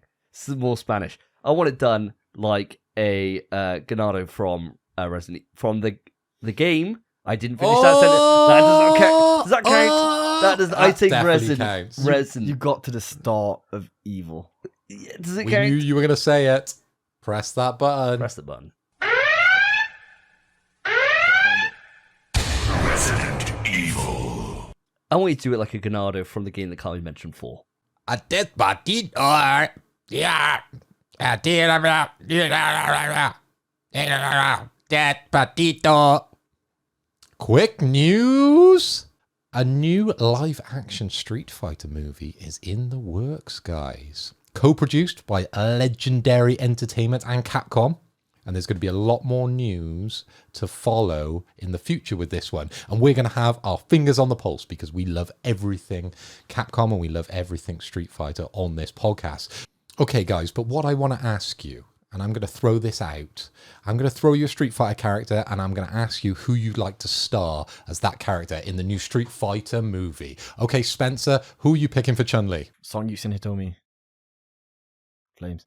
Ryu, Davey, John Cena. Ken, Spencer. Me. Nice. I mean, Ken does wear one of those jackets now, doesn't he? He does. A little bit longer. So, potential. Davey Guile, Jean-Claude. Oh, great cast. Jean-Claude Van Damme. Yep. Great cast. Put him back. Put him back. Let's round this out quickly because they're obviously going to have M. Bison. Spence. Arnie. Oh, great. Love it. Yep.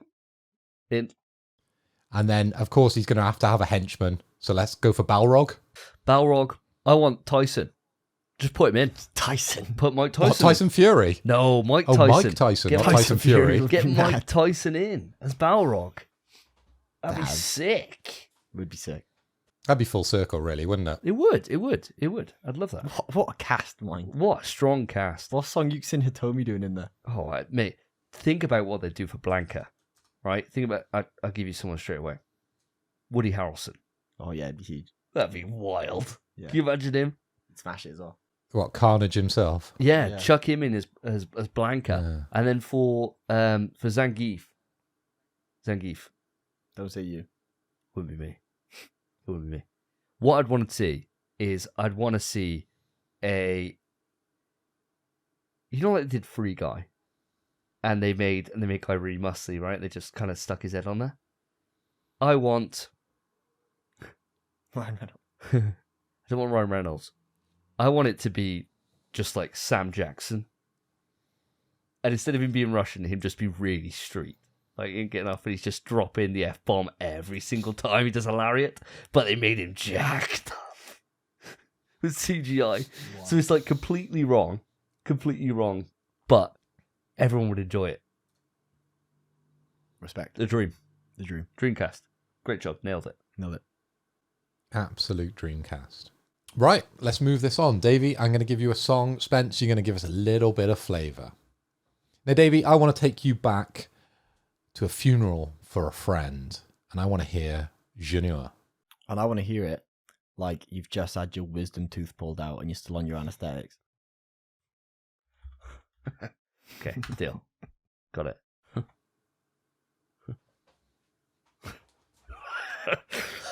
He's already laughing.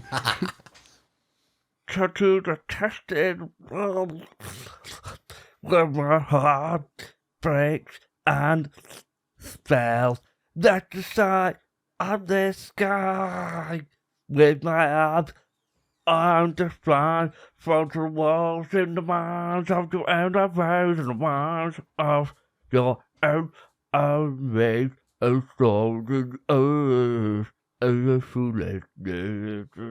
You know, it gets worse like over time when you do it.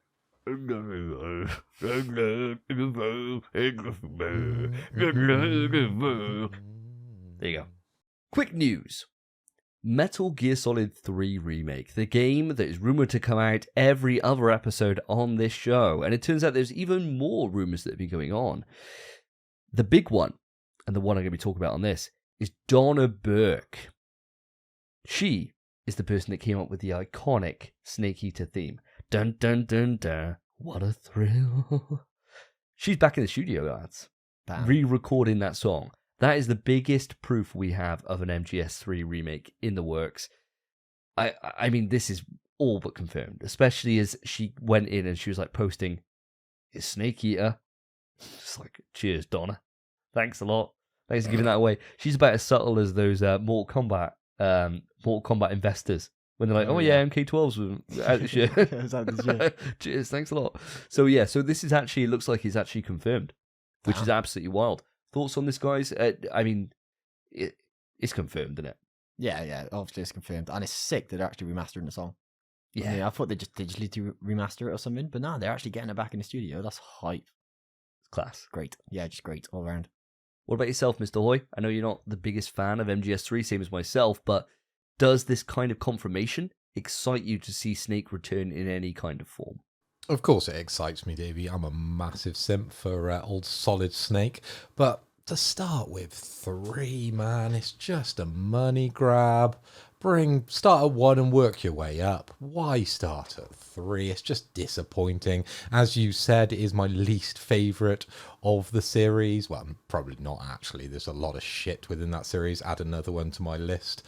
But my God, start with 1 and let's work our way up. Come on. What are you doing? It's just money, isn't it, with these guys? Do it for the love. Do it for the love. Do it for me. Metal Gear Solid 1. What a game. I'd love to play that. I'd love to revisit Shadow Moses. Please change your mind. Send her back. Send her home. Start with Metal Gear 1 and let's go through the whole series. Do it properly, please. It's not going to happen, is it? It's 3. They're going to start with 3. Yeah. Maybe they're starting in chronological order. So we'll start with this and then we'll just go all over the MGS timeline until it's no longer a mess. And it just makes sense. That'd be quite refreshing.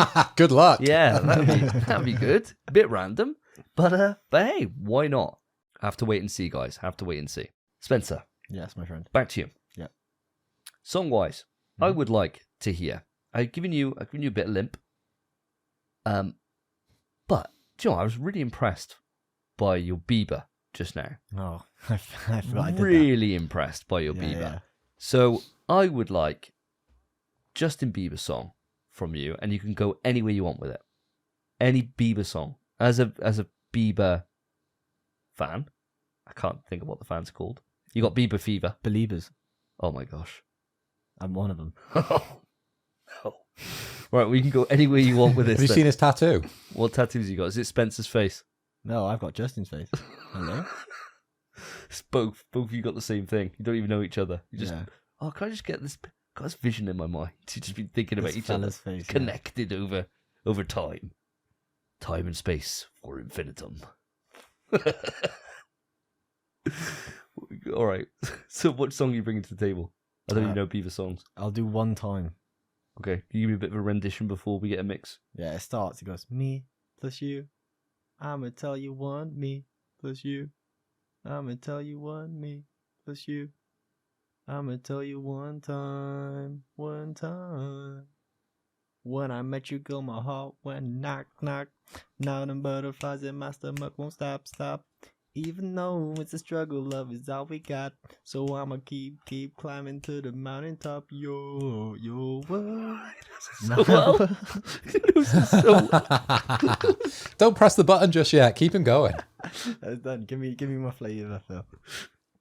Okay, seeing as you're in a Leon jacket, now it reminds me of an aircraft pilot, flyboy's jacket. So I want to hear it as if you're flying your jet around and the roof has just come off and you're getting blown back.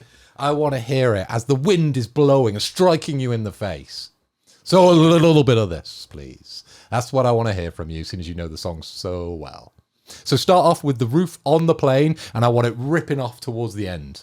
Fly me plane. Singing my favorite song on the radio comes on. I'm like, oh, Beaver? Me plus you. I'ma tell you one me plus you. I'ma tell you one me plus you. I'ma tell you one time when I met you.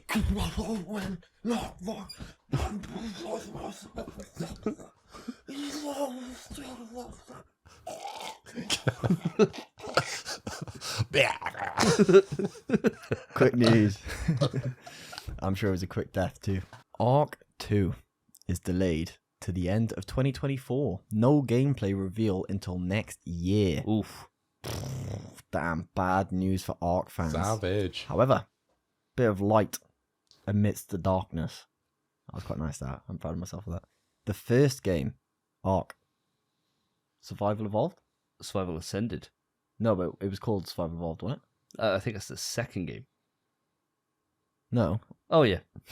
Okay, I don't know. I don't know that well. I've played like an hour of it. That one's called Ark 2. What do you mean it's the second game? The first Ark, I believe, is Survival Evolved. I might be wrong. I never actually played it. It's actually getting remastered. No, you're right. Yeah, I'm right. Yeah, thank you, mate. Thank you. Actually getting remastered now as Ark Survival Ascended, coming in August 2023 for the PS5, Xbox Series consoles, and the PC. So although you have to wait for Ark 2, you got something to bide your time. However, there is a caveat, and that is that the official servers for the original Ark will shut down the same time the new ones launch for the remaster. So they give with one hand, take with the other. They say, you want to keep playing Ark? Pay us again.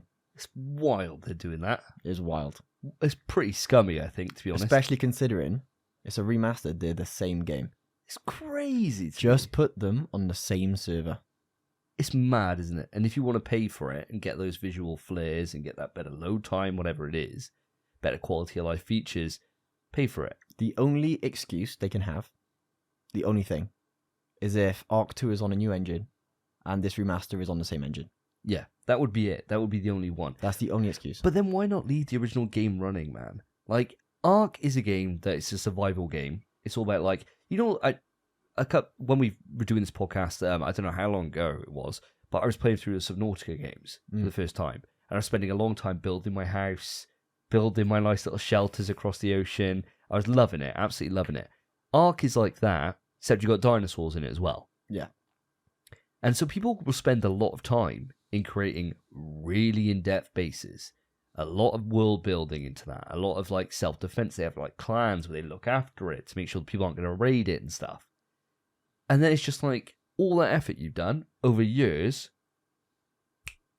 bye, you've wasted your time. Yeah. Grim. I think that's super, super grim.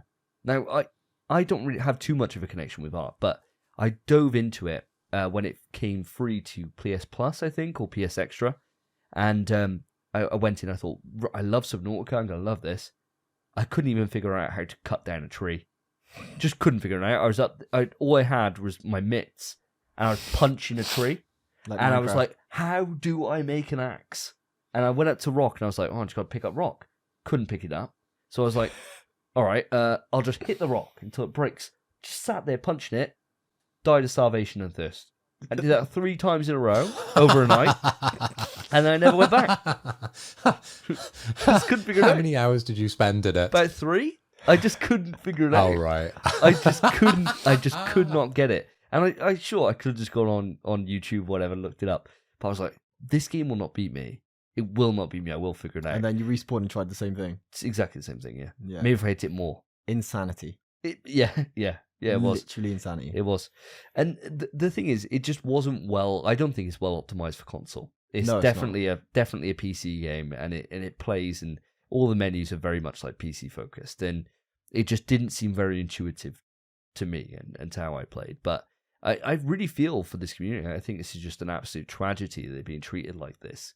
I can't imagine how gutted I would be if I thought, I can't wait to get back into this game. It's been running for a long ass time. See what I've done. See what my clanmates have left behind. See you've left. You've gone off. You've swanned off to play other things. Come back 6 months later. Gone. I think.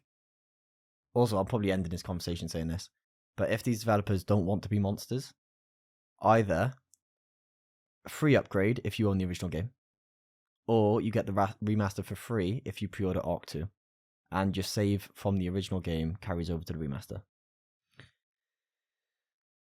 Because even though everything's in a new engine, it's still the same game. Everything, all the items are still the same. They're still the same item IDs, all that. You could do it. If you're not lazy and you care about your fans, you could do it. What do you think about this, Phil? Any kind of thoughts on this whole jettisoning off of a classic game and replacing it with a brand new, shinier version of the same game? It's a really difficult one for me because I think we've been down this track, this conversation a few times, and I've always ended on, give it to the community. If you're going to take it away and not run the servers, make it available, like make it open source that they could, possibly run their own servers after the officially licensed one has gone. And it being a PC game, I could see them being more open to this. I know we've talked about PlayStation titles in the past, and obviously PlayStation would never give anything away like that. But as a PC focus game, I could see that having slightly more potential. But the alternative, I suppose, is the route that Spence has gone down. We've sort of given them an upgraded version of the game to be able to play. Well, audience, if you have any ideas on this, or if you're a player of Ark, I would love to hear from you. Please write into the email pswetrust@gmail.com. Reach out to us on any of our socials, because it's certainly something that is a blind spot for me. I don't have much experience in this, and I would love to know what you think. Let us know, and we'll read it out on episode 67. What I'm going to give you, my friend, so I'm passing it back to you now. Going back round. We went full circle. Circle come back. Circle never ends. It's a roundabout. Okay, all right. And we just turn around. Someone's driving the wrong way. Right, okay. It's horrible. It's not how circles work, mate. Well, it's a rogue circle. It's crazy. It's crazy. Spinning on different axes. But I'm passing it back to you. For me, you did me the favour of, although you restricted me to an artist, you let me choose the song. Okay. So I'm going to give it to you. Right. However, you did give me a pop celebrity from 2013. Okay, yeah. So I want to hear your favourite song, or any song of your choice, from Katy Perry. Katy Perry. Okay. Go then, Mr. Hoy. What's my flavour going to be? What's that bit of spice? Okay, so you mentioned Katy Perry is fit, and I'm thinking animals that are fit, and I'm thinking goats are fit because they climb to the high heights of the mountains. I want a Billy Goat Gruff singing your Katy Perry song of choice, please. This is the part of me that you never gonna take away from me, no. So this is...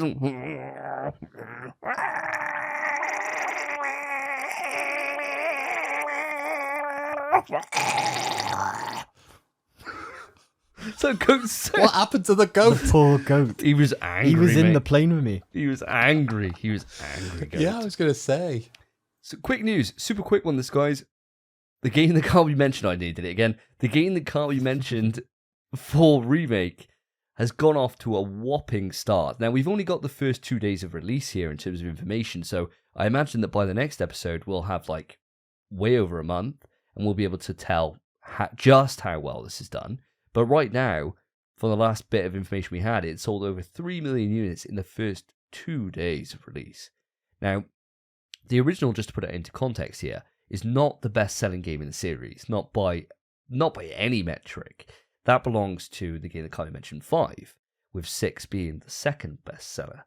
But this is shaping up to be really up there with some of the biggest ones in the series. So I can't wait to see when we get the full worldwide stats out in a month or so, and we can see how it compares to the likes of Village, the likes of 7, and the likes of 2 Remake.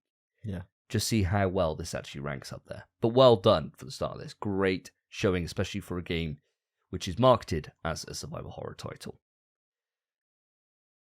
Mr. Hoy, coming back to you. This circle is coming back the other way. I would like, speaking of circles, I would like Ring of Fire, please, by Johnny Cash. Okay, and now you're a devoted fan to Johnny Cash. You're seeing him live in concert. That Ring of Fire is huge, so bright. You forgot your sunglasses. You're being blinded. But you're trying to sing along as best you can whilst being blind. And just your face is burning. Okay. So I fell in to a burning ring of fire. I fell down, and the fire went higher. It burns, that ring of fire. Quick news. So, guys, Sony has acquired Firewalk Studio. It's now become the 20th PlayStation first-party studio. We are growing and growing and growing. We are getting stronger day by day. Now, this studio was founded in 2018, just to give you a little bit of a glimpse to the past. They were formed by the Bungie veterans. They've been working on AAA multiplayers for the PS5 and PC titles for around 150 employees. So they're a sizable studio to be acquiring, and we're going to be looking forward to what they've got to bring us in the future. No speculation on this one, but it's just good to see Sony growing day by day. Day by day, we're getting stronger. We're coming for you. We're going to take over the world. Now let's swing this thing back. Davey. Oh, okay. Yeah, let's do it. Is it Davey now? Or We can go anywhere we want. This circle's going wild. Circle don't give a damn. This circle Circle be damned. circle. This circle's crazy. It's a diagonal line now. Circle's more of a weird triangle. This circle's pretty much any other shape other than circular. Is it running clockwise? No. Anti-clockwise? No, it's acting like a triangle. It's a three-sided circle.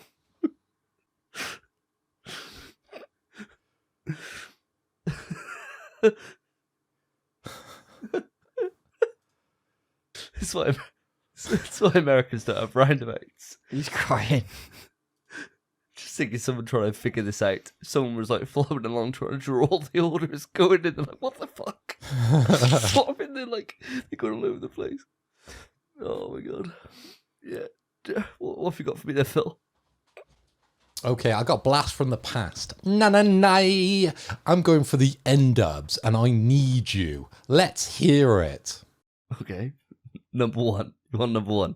Decent. What's my spice? Japanese. I want you to sing it as if you're giving a presentation. Na. Number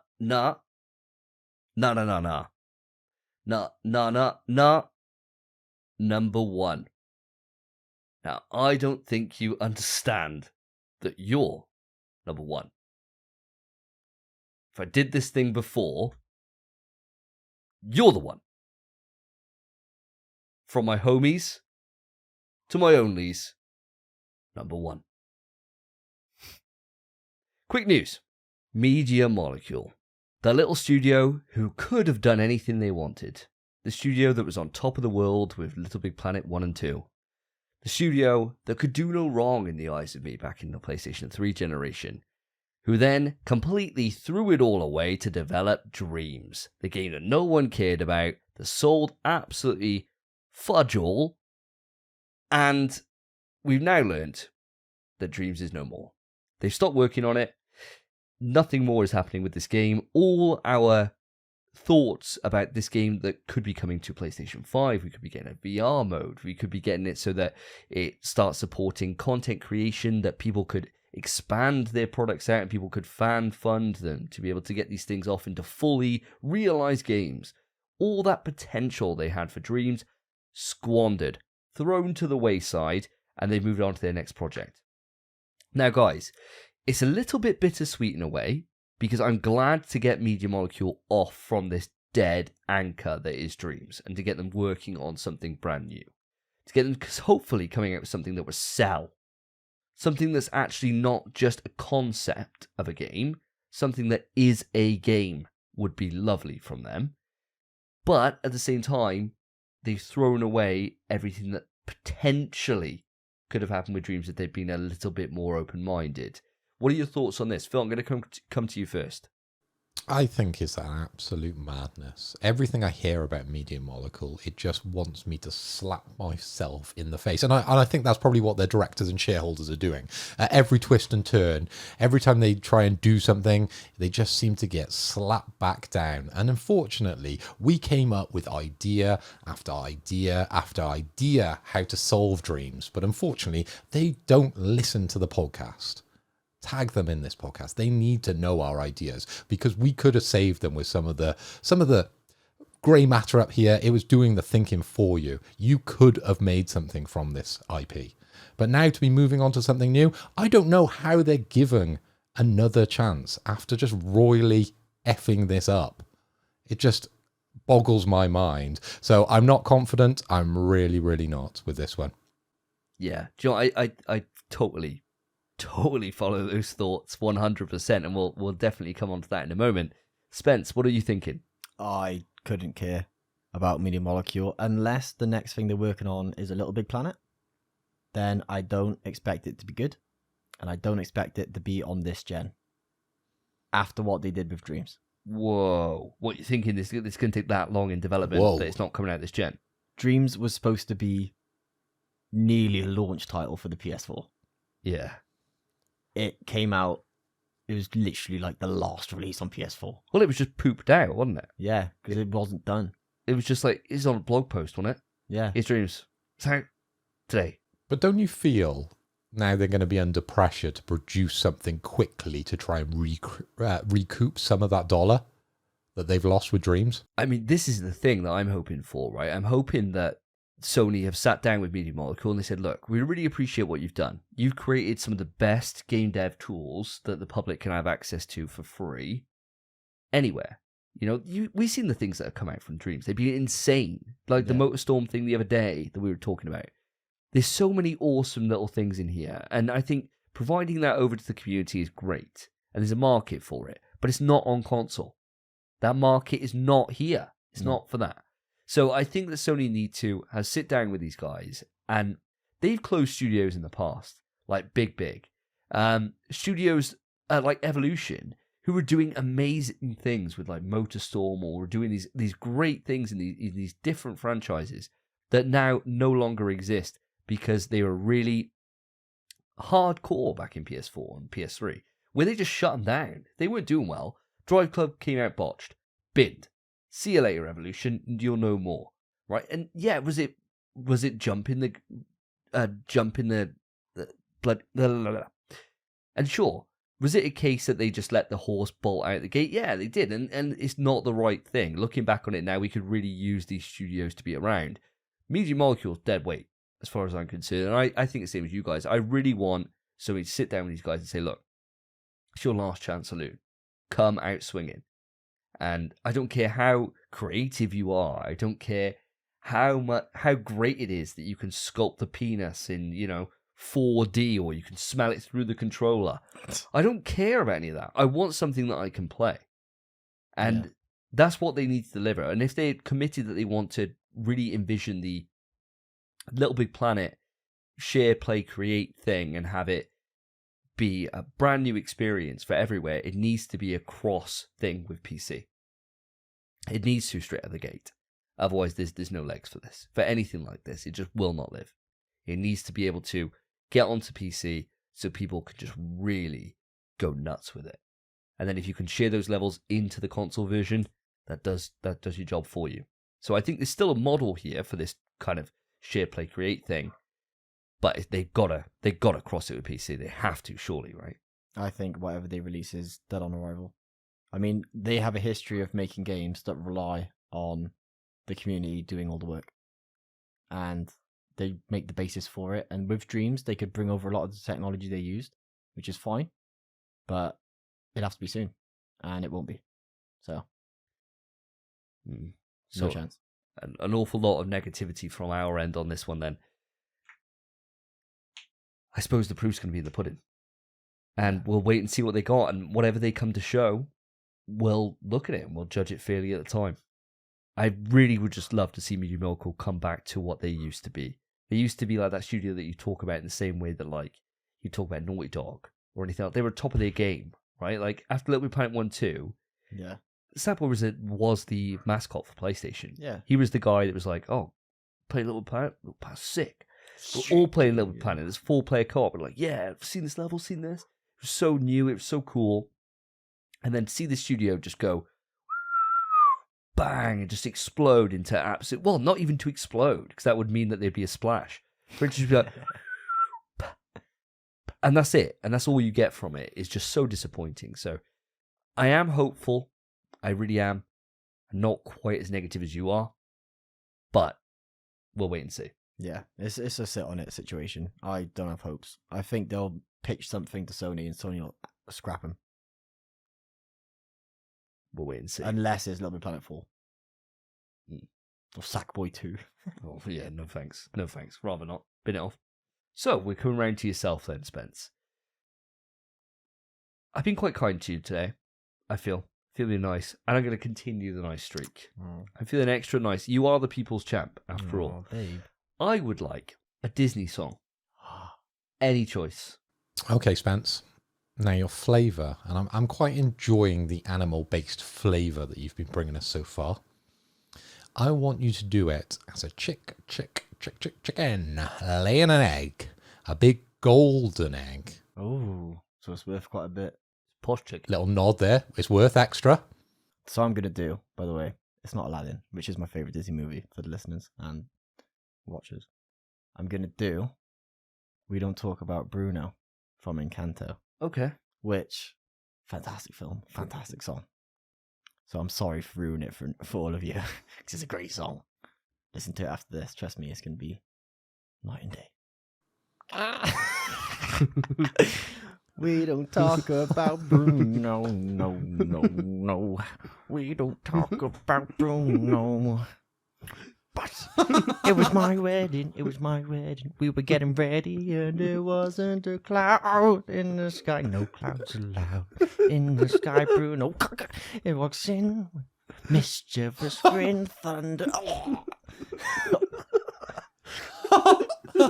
What is these impressions? It's gold. Quick news. Ladies and gentlemen, welcome to the big one. For me, anyway. The big one. Now, we always know, I always do, kind of, the new editions. The roundups. Yeah, the roundups, yeah. And this time, exactly the same thing. Whoever's surprised, don't be. So this time, we have, on PlayStation Classics, coming to the platform, we have Doom. Doom 2. Doom 64. I hope you like Doom. Doom 3. And then, for some reason, Dishonored Definitive Edition. It's the Bethesda boys showing up. Oh, All yeah, Bethesda I suppose so. It's just strange. Dishonored's just it's terrified. Yeah. Surrounded by Doom. Surrounded by Doom. It's quivering. But then also, coming on to the extra and premium on the game catalogue, we have Kena, Bridge of Spirits, a terrible game. We have, oh boy, I hope you like Doom Eternal. We have The Evil Within. Catch the latest review on SSJ Reviews or SSJ Davey.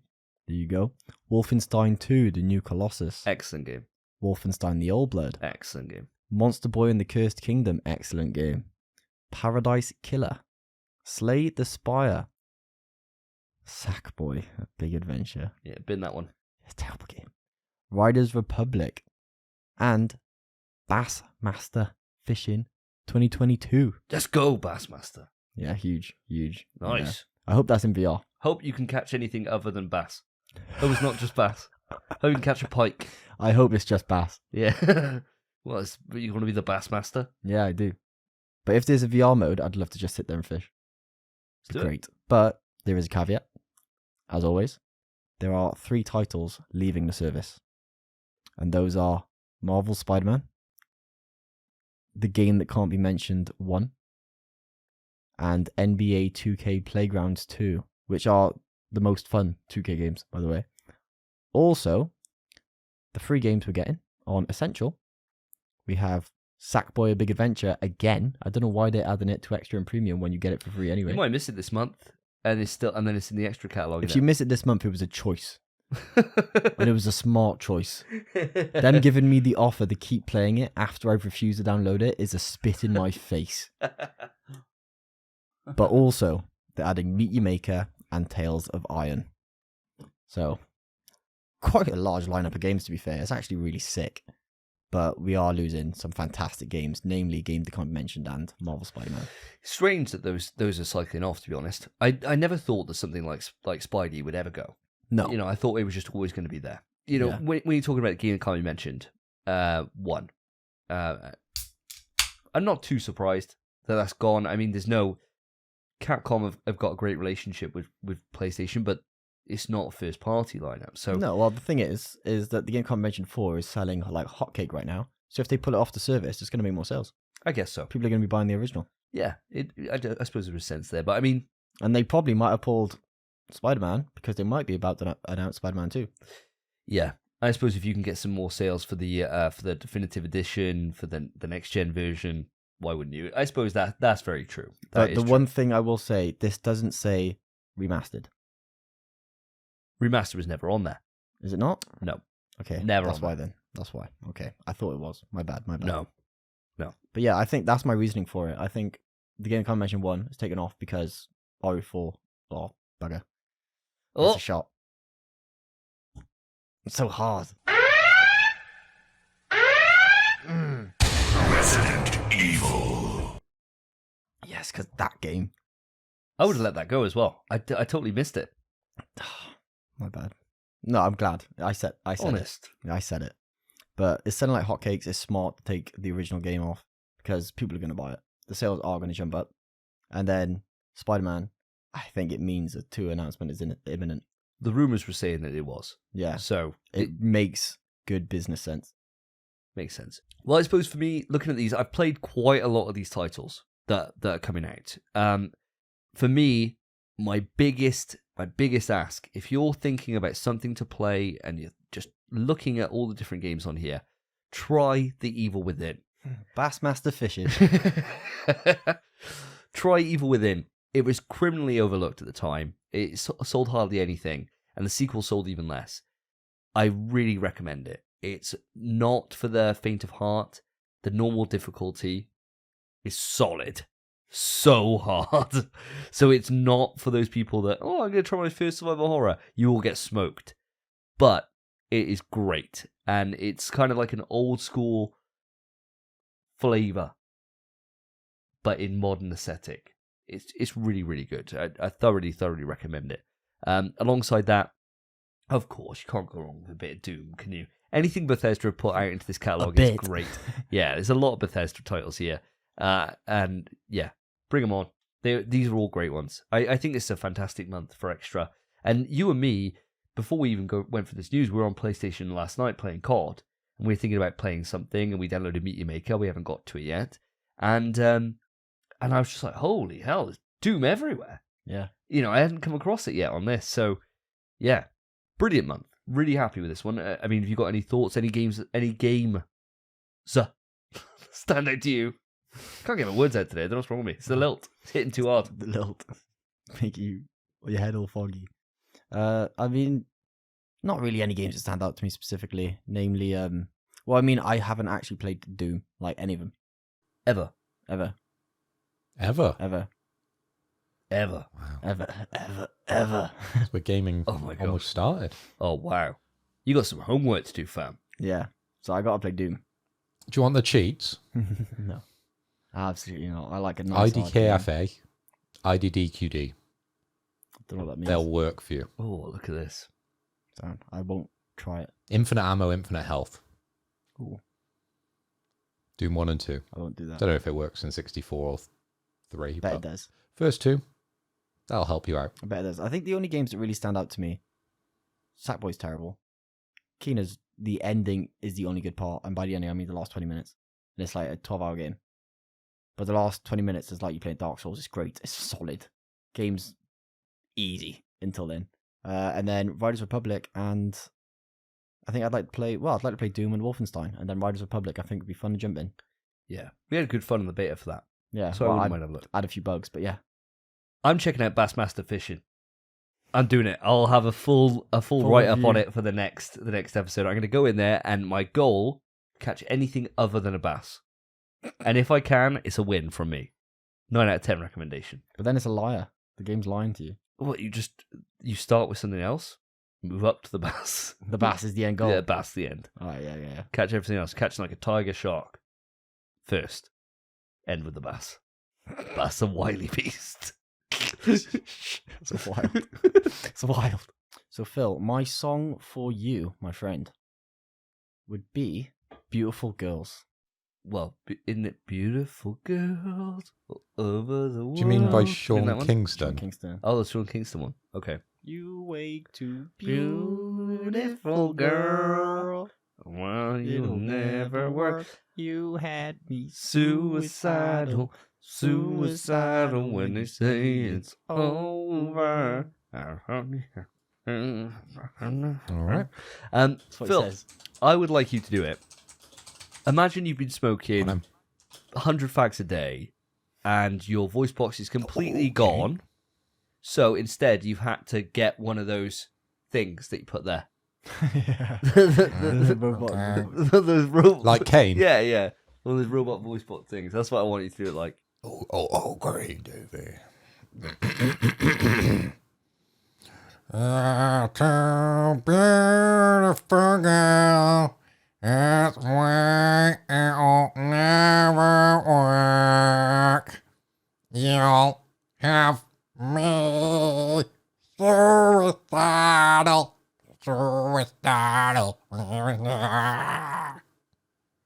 Quick news. So, guys, Kojima has opened up their very own studio in Osaka, Japan, which is their new main game development studio. They've raised the salary of all their employees and current employees and say the studio is for creators first. Equipped to make first-party video games, they're also building an R&D center ready for 2025. Just a reminder that Konami were also hiring recently for a AAA horror game project, which should presumably be one of the first few projects to head out of that studio. And wink, wink, it's gonna be Silent Hill, isn't it? Come on. Do you guys have any thoughts on this? Are you excited? Yeah, so I got some thoughts on this. So with Konami, they've long been gone out of the video game space. We missed like pretty much an entire generation of releases from like Metal Gear Solid 5, I think was the last time that I can remember anything substantial coming out of Konami. And basically what happened is their leadership just decided that time for us to walk away. Let's focus on our domestic market, let's focus on the gyms, let's focus on what we do in our place, the place that makes us the most money. Pachinko's, gyms. Wild little market. And that was what they did. But there's been a huge leadership takeover and a big leadership change. And their vision now is, we're back, baby. We're coming back. And when you've got franchises like a Metal Gear, Silent Hill, and Castlevania, bro. Castlevania. Yeah. The chances that we could get some new things coming out of this and seeing some of these franchises that have long been dormant for what were kind of industry-leading franchises. This, to me, is just like the best news ever. Yeah. Because it means the next couple of years, we're going to start seeing more focus from Konami. And that's what I want. I mean, Christ, we saw that with the Silent Hill showcase, where they had like 6 different Silent Hills just plopped out of thin air. Imagine what they could do with the likes of Metal Gear or Castle Goddamn Mania. Yeah. Oh, it's an exciting time for me. I mean, I'm super, super hyped by this. I can't wait to see more. I mean, I don't really have anything to say other than I'm excited for them to be back. And if people don't have faith in their return, 2 of those franchises we mentioned, the big ones we mentioned, they're both in Smash. That's how big they are. Yeah. Huge. You have to be huge to be in Smash. Yeah. Unless you're Min. But other than that, huge. And they are. And they're phenomenal games. And let's just hope they do it again. Give it to me, Konami. Exciting times for sure. And I've got something else exciting, guys. It's the end of Quick News, and we're going to do the roundup. We're going to hoist the winners up on the chair of champions, and we're going to punch down on those losers who cannot give us an impression that makes us smile. So let's start off. Davey, you did Last Garrison and you give us a little bit of Shakira flavor. You did Junior with your wisdom teeth hanging out. Katy Perry as a Katy Perry as a goat, and you did N-Dubs as a presentation. I did a happy song as a very depressed goth. I did Desperito as a game that cannot be mentioned bad guy in a Spanish accent. I gave you the Ring of Fire as I was burning from the fire, from the heat, and the beautiful girls with my voice box. Spencer gave us some Chocolate Rain in his Leon S. Kennedy voice. He sang the hot dog flavored water as a frog, or at least tried. Then he tried to bring it back with some Bieber flying a plane and some Disney as a chicken laying an egg. So, Davey, I'm going to start with you. Who's your favourite of tonight? Favourite today is the easiest choice ever. Definitely Spence. I think that the chance of giving you an artist that you know and setting you up with just freedom, just it means that you bring your all. Yeah. You can focus on the impression rather than trying to figure out the song itself. And it just brought out the best in you today. And your two ones I kind of teed you up for like that. The chicken laying egg, absolutely class. And of course, the Justin Bieber. Came out of nowhere. It came out of nowhere and it was hard. It went it went hard. I loved it. I ate them both up. So both of those tied for my favourite. I absolutely adored them. Adored them. 10 out of 10, Mark. Nice. You can only give him 1 point, but I'll note that down in the doc. Spence, what are you saying? Who is your favourite of tonight? Nice. So, I think my favourite was actually Beautiful Girls with the Voice Box. Because I think I was going to give it to the Billy Goat, and then I also thought I hated your choice of song for Katy Perry. Oh. Because I did. I said that before you picked it. I expected like Teenage Dream or Raw or Last Friday Night. We did Last Friday Night the other day. Oh, well. There were 2 other bangers right there. Well, You chose Part of Me. You chose poorly. You did. You did. And so for that reason, I mean, as well, the voice box, I really like the voice box. It was actually really good. Especially on some of those tones. I really enjoyed it. So, Phil, mate, you're my winner for the evening. Oh, thank you very much. And unfortunately, I'm not going to return the favour as much as I completely agree with Davey. You know, in the song has definitely benefited this section of the show because you can concentrate a little bit more on the impression, but both presentations were terrible. Now, Davey, you did very well tonight. I enjoyed quite a lot of your songs and impressions, but my favourite one, I think, and you probably put the least effort into this one, I just quite enjoyed hearing you sing N-dubs. I thought it was brilliant. I couldn't not smirk. I was laughing away to myself. I don't know if that came across on the video, but I found that absolutely hilarious. So congratulations. I think we're winners all round. We voted 1 each. So congratulations, guys. Now for the juice. Now for the fire. Now for the smoke. We're going to go to our worsts of tonight. Davey, I'm going to you first.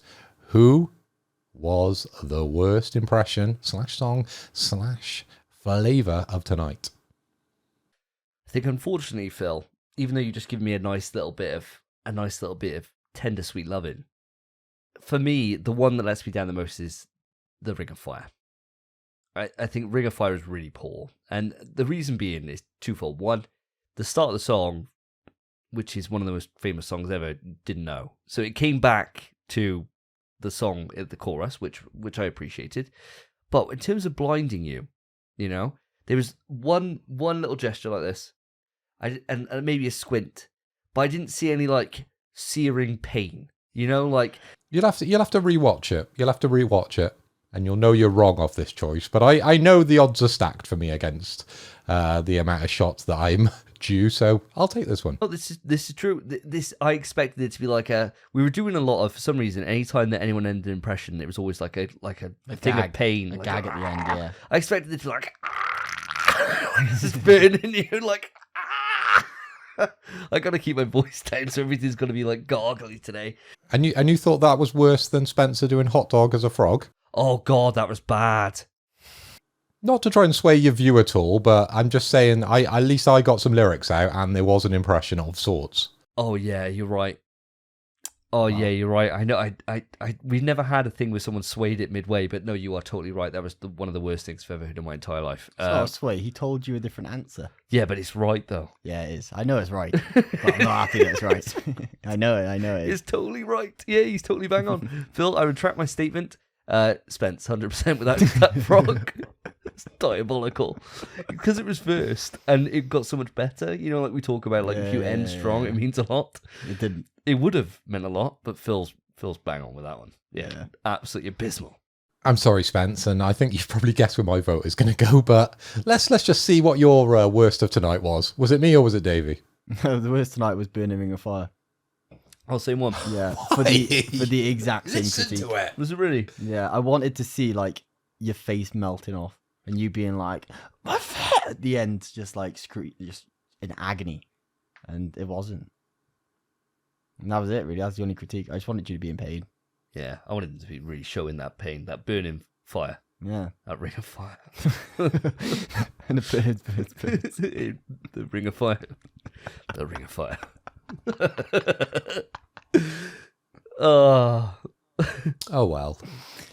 Anyway, I suppose let's move this on. Spence, my vote goes to you. That was literally the worst of tonight. There was no impression. There was no song. So you get my vote for Hot Dog as a Frog. There wasn't even a ribbit. There's nothing at all to that They don't one. actually ribbit. They just they croak.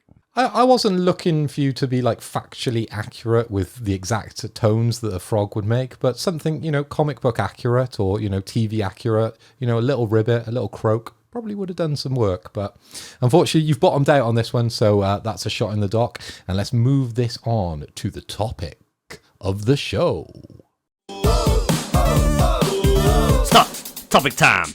So, guys, we're finally at the topic. What a journey it's been. Look how far we've come. It's bloody 1:45 in the morning. What a time. Not regretted a minute, boys. But we're here. Today, we're going to be discussing the 2 showcases we've had. We had a state of play centered around Final Fantasy 16, which was roughly 25 minutes long. A lot of information. But then, we had a showcase from Capcom. Street Fighter 6. Oh, baby. Oh, Oh, Lord. oh baby. Do it to me. So first, I think it's right and just that we talk about Final Fantasy 16. Yeah. Get out the way. So we talk about what I want to talk about because it's my topic. Okay, alright, deal. All right. So open floor. Say it as fast as you can so we can move on. Oh, no way. No way. Gotta give I know this you're game some excited. For FF16. It's Justice. fine. Well, I'll tell you what, I'll lay the groundwork for this. So, the FF16 gameplay showcase that we saw was 25 minutes of all different types of gameplay that this game offers. So, we got to meet our protagonist, Clive, as he goes on his adventures. We met his dog, we met the different people that go around it. What's so funny about his name being Clive? It's Clive and he's got a dog. He's got a dog, mate. So it's British. Clive and his dog. And they go off on these adventures. And what was interesting about it is that you could see all the different rumors we've had over the last few months about the combat being very DMC5 focused or Devil May Cry focused. We got to see that in action. We got to see exactly how it works, how it breaks down, the different accessibility features that are built within this. So you can have it so that blocks and parries are done on yourself, or you can have like a window to be able to do it. If you decide to dial up the accessibility, if it's your first time playing an action game, you can do that. And my takeaway from coming out of this is unlike any Final Fantasy game we've ever had before. It's very much, it's an action game. Yeah. It's an action game. It's not a full-blown RPG. And this is really exciting for me, because the big things that really shone in this gameplay were the amount of absolutely gorgeous vistas that are all over this game is absolutely insane, coupled with gameplay variety that seems out the wazoo.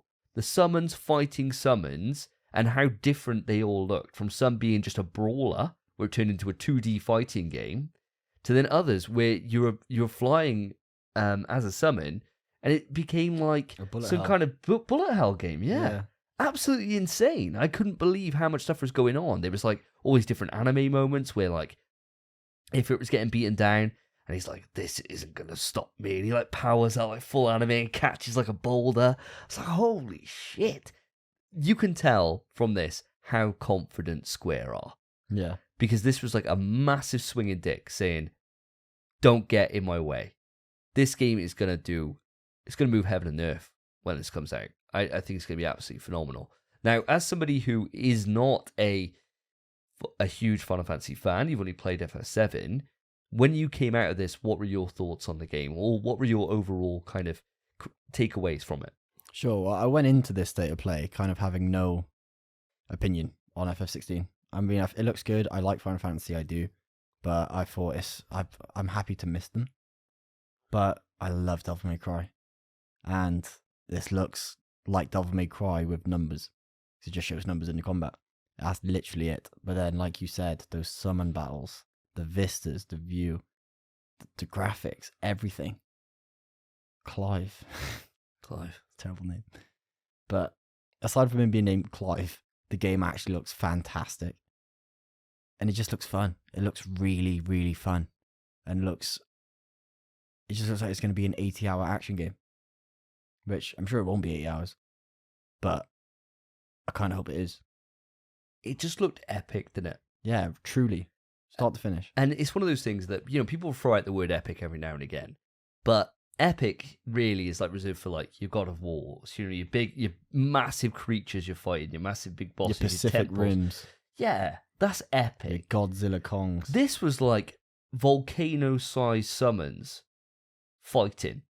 Yeah. And just with huge destruction everywhere. And then when it wasn't that, it was shit going, another one in, going everywhere. There were swords literally all over the place, just cutting people up, dodging left, right, and center in this like little bullet time dodges. And then just all these little messages coming up like bonus, bonus, bonus, which is like so DMC kind of styled. I loved it, like with the rankings like S or, all that stuff. It just reminded me so much of that. And this is one of my most anticipated games of the year. I don't know how I'm going to juggle that, Diablo, and Street Fighter. That's the big kind of question. Now, oh gosh, yeah. Best not even get into those. Phil, now I know you haven't seen too much of this, but you've seen the odd trailer for FF16. As the months have gone on, has your hype grown for this, or has it stayed kind of remaining quite static? Yeah, it's a difficult one for me because I've never really been a Final Fantasy head. I have never actually, and this is probably my biggest PlayStation omission ever, is that I've never played Final Fantasy VII. Everyone talks about that being one of the major games within the history, and yes, I have not played that. So the news that we were going to get a showcase for FF16, it didn't excite me as much as some of the visuals I have been seeing, and you are completely right, they do look stunning, but it's only been snippet that I've been seeing on Twitter. But unfortunately, yes, I missed the showcase. But my hype level for this is probably around the same. I'm relatively interested in it, and I think it's one of those things I would like to play a demo probably before I bought the full game of this. Do we know if there's any kind of option of that coming soon? Did they say anything in the showcase about that? No, nothing given away to that end. I imagine what you'll probably end up getting, judging by how confident they are, I can imagine they will be a little gameplay demo. Yeah. Because they had a full training mode. They showed that you could go in and practice your combos, and they showed how different it could be. That you could have all these different kind of creatures that you could put in there. You could change the speed. You could change kind of it was a full combo tool. Yeah, like you'd get from like playing a fighting game. Yeah, it was wild. I imagine they could put that out as a slice, and they could say, "Here we go, have a look at this." And there's like 3 enemies or 4 different enemies, whatever, or a small, tiny enclosed area, just so you can feel the combat. And depending on how well that feels, which is the big question, because it looks great, feels a totally different thing, right? Forspoken. Yeah, exactly right. Yeah, Forspoken 100% is that weird. And the finished game didn't even look great. No. But it didn't trailers. If they can get something hands-on, I think it would get people like yourself, Phil, who would historically walk past FF as a franchise and give them a chance. The good thing about Final Fantasy is that you can jump on at any point. Yeah. And you don't miss anything. Apart from, say, the sequel to 7 that comes out later on this year. You need to have played the first one. But for the wider, like, numberized entries in FF, you jump in whenever. And they're all so different from each other that you can't say, oh, I didn't like this one, I probably won't like the next one, because you just don't know. Yeah, until they're all very varied games. Yeah, super varied. Yeah, the one's an MMO. But yeah, unfortunately, nothing announced for that to this end, but they did say there's plenty more to show. And since we've only got 2 months until then, who knows? I wouldn't put it past it, for sure. But I suppose with that, I could see you sitting there. You look like you're about to lay that egg, mate. So, go on, bring it on. Bring it on. It's time, ladies and gentlemen. Street Fighter 6. Now, the Final Fantasy 16 showcase was good. It was good. The Street Fighter 6 showcase was also good. I'm not going to say it was great. I'm not going to say it was great. They showed me Street Fighter 6, which is what I wanted to see, but it was good. They didn't show me exactly what I wanted to see, which was alternate costumes for Cammy. But what they did show, they showed like a bit broken more. record. He's so much thirst. He's had 3 different cans of soft drink tonight, and he's still thirsty as hell. Yeah, He's dying. yeah, it's true. Well, I'll have it soon. But they did show quite a lot. They showed namely avatar creation and what you can do with your avatar, kind of the purpose of them, and how they kind of entwine with the story. They showed a lot of the story and how it works, how it functions, and kind of how you develop your character's moveset. And that's kind of, you just go around the world, you learn from each fighter, each unique fighter, being Chun, being Luke, being Ryu, being everyone, and you can adopt their movesets into your avatar. You can kind of have a mixed bag, which sounds to me absolutely broken. And then you can also go online and fight with your avatars. So not only will you have Zangief's command grab, but you'll have teleports into it. You'll have what confirms. Imagine doing an EX Shuryu into a Zangief command grab into the air. It's insane. But it's going to be true. Then they also showed the online. They showed a training mode. They showed phenomenal accessibility features. Damn. What a time to be alive, boys. I've said a lot. You guys take it. Yeah, I gotta say, when I watched this, I went into it thinking, there's hardly anything to show. The story mode, I'm not gonna lie, it's nice to see it there. Is it a selling point of the game for me? No. It was nice to see some of the cutscenes have voice work, not all of them, which was a bit of a shame. Is it going to be the same draw as, say, a Mortal Kombat 12 story or an Injustice story? No. It's not going to be anywhere near on that level. I think it's a nice little mode that, for the purpose that I could see it, would give me chance to learn new characters in a way that doesn't feel like I'm putting effort into learn them. So I can see what their moveset does. I can see how it could be used in combat, that kind of thing. But realistically, am I going to spend much time in that character creator, make my guy look as good as he can?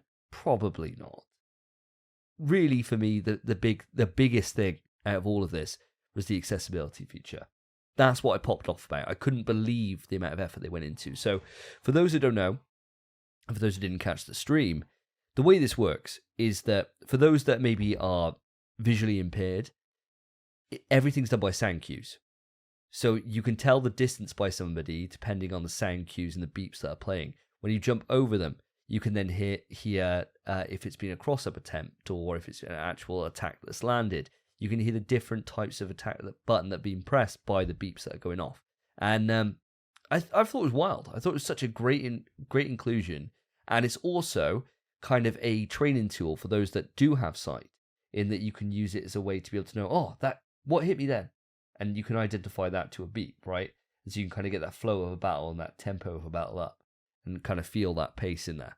And I thought this was a great little inclusion that goes alongside the new control scheme they've offered for modern players, just to give a little helping hand.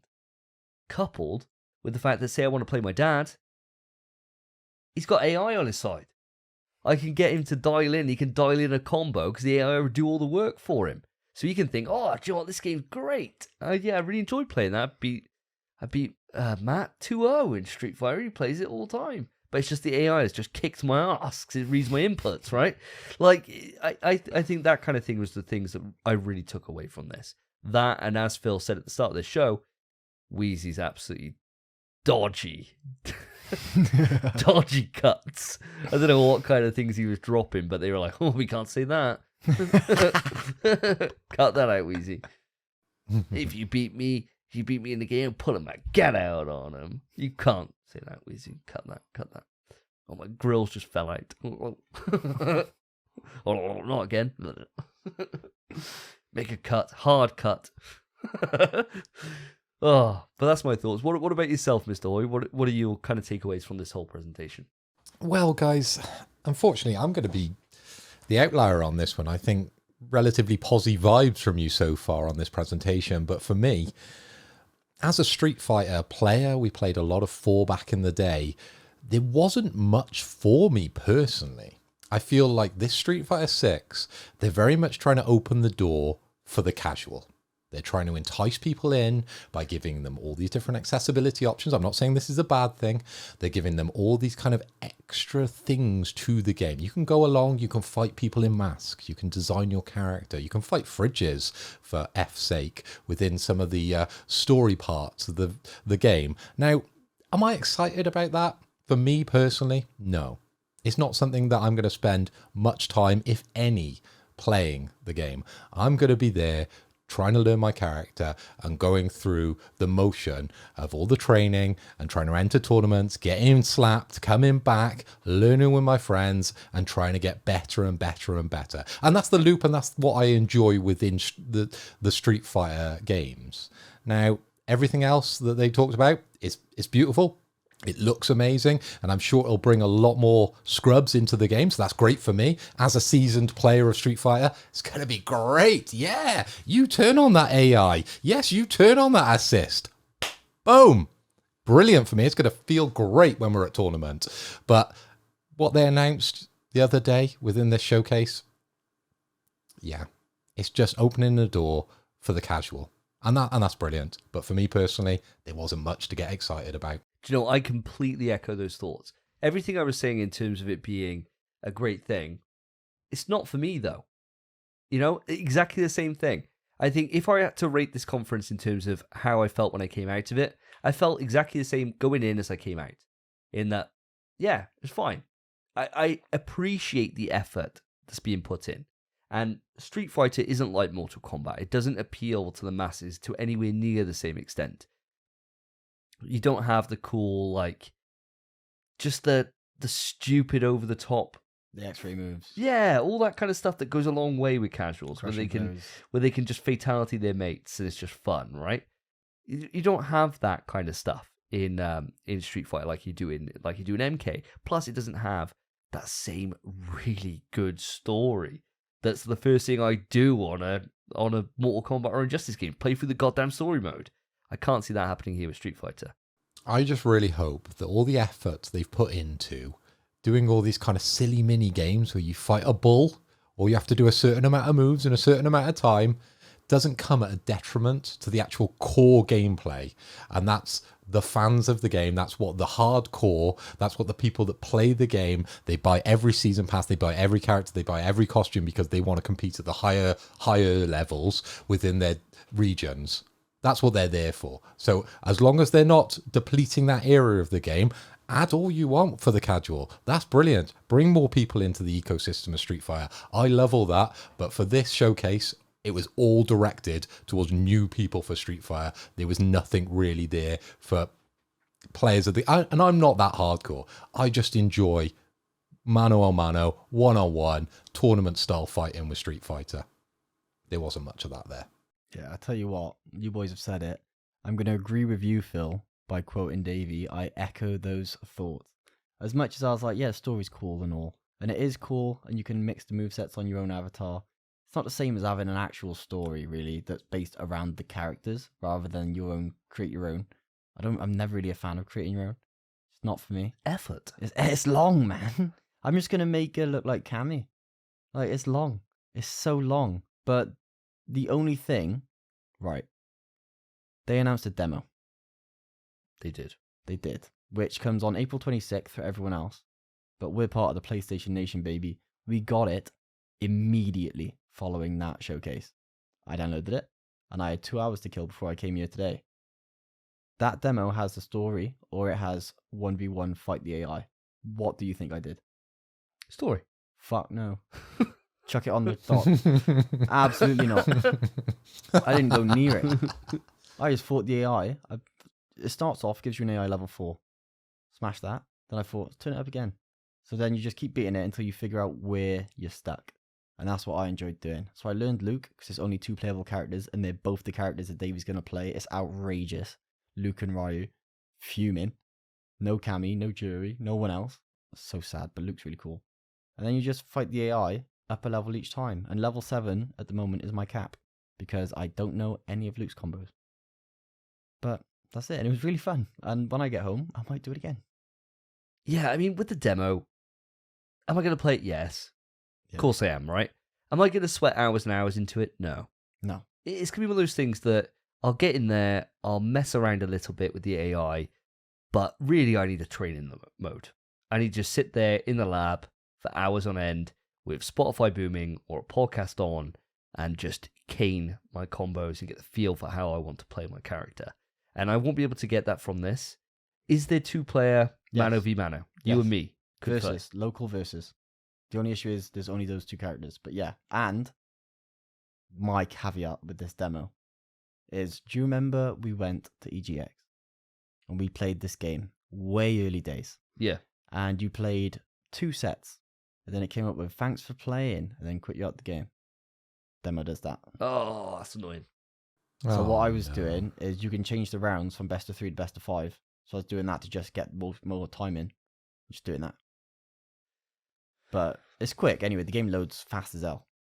So you just fly through it. But it is a bit annoying. And it defaults you to modern controls. Oh. So you have to manually switch that every time. But... well, I want to bother. Now that no, is it is frustrating. worth it, mate. It's Yeah. really fun. And if we can play versus, it's your characters as well. I could just stand there and let you lab on me. You have 2 pads. You could lab. Yeah. Yeah. Oh, I don't know. I mean, does this demo appeal to you, Phil? Getting your blood boiling, getting you ready to get erect and get straight on into some Street Fighter 6. Grab your stick. Grab a different stick. I mean, from my point of view, as you mentioned, there's only the 2 characters, and we have all this faff about logging in and logging out and updating controller settings and all that kind of jazz. Unfortunately, like, the draw isn't there for me, right? If it was a wider set of characters like we played at EGX, and I could play Guile, I could play a charge character, I could play. Well, I'm really excited to play Manon. Manon seems to be the character I'm looking at a lot when I'm seeing online. Obviously, I'm going to start with Blanca and then move up, but to have that like little bit of variety within the demo would be nice. The 2 characters I don't really have too much interest in playing, but obviously I'll play a few rounds with them to try and learn some of their moves. But outside that, yeah, it doesn't excite me as much as maybe Spence's introduction kind of alluded to, I think, with this demo. Yeah, and I suppose the biggest piece of news for us, the big kind of takeaway, is the announcement of the first suite, the first roadmap for this game after launch. Of course, we've got a host of new characters coming out. So, first up, coming in first, Rashid, straight from Street Fighter 5, coming back.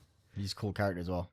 Awesome character. Love his design. Seeing him come back and shoot some wind at people. Great times.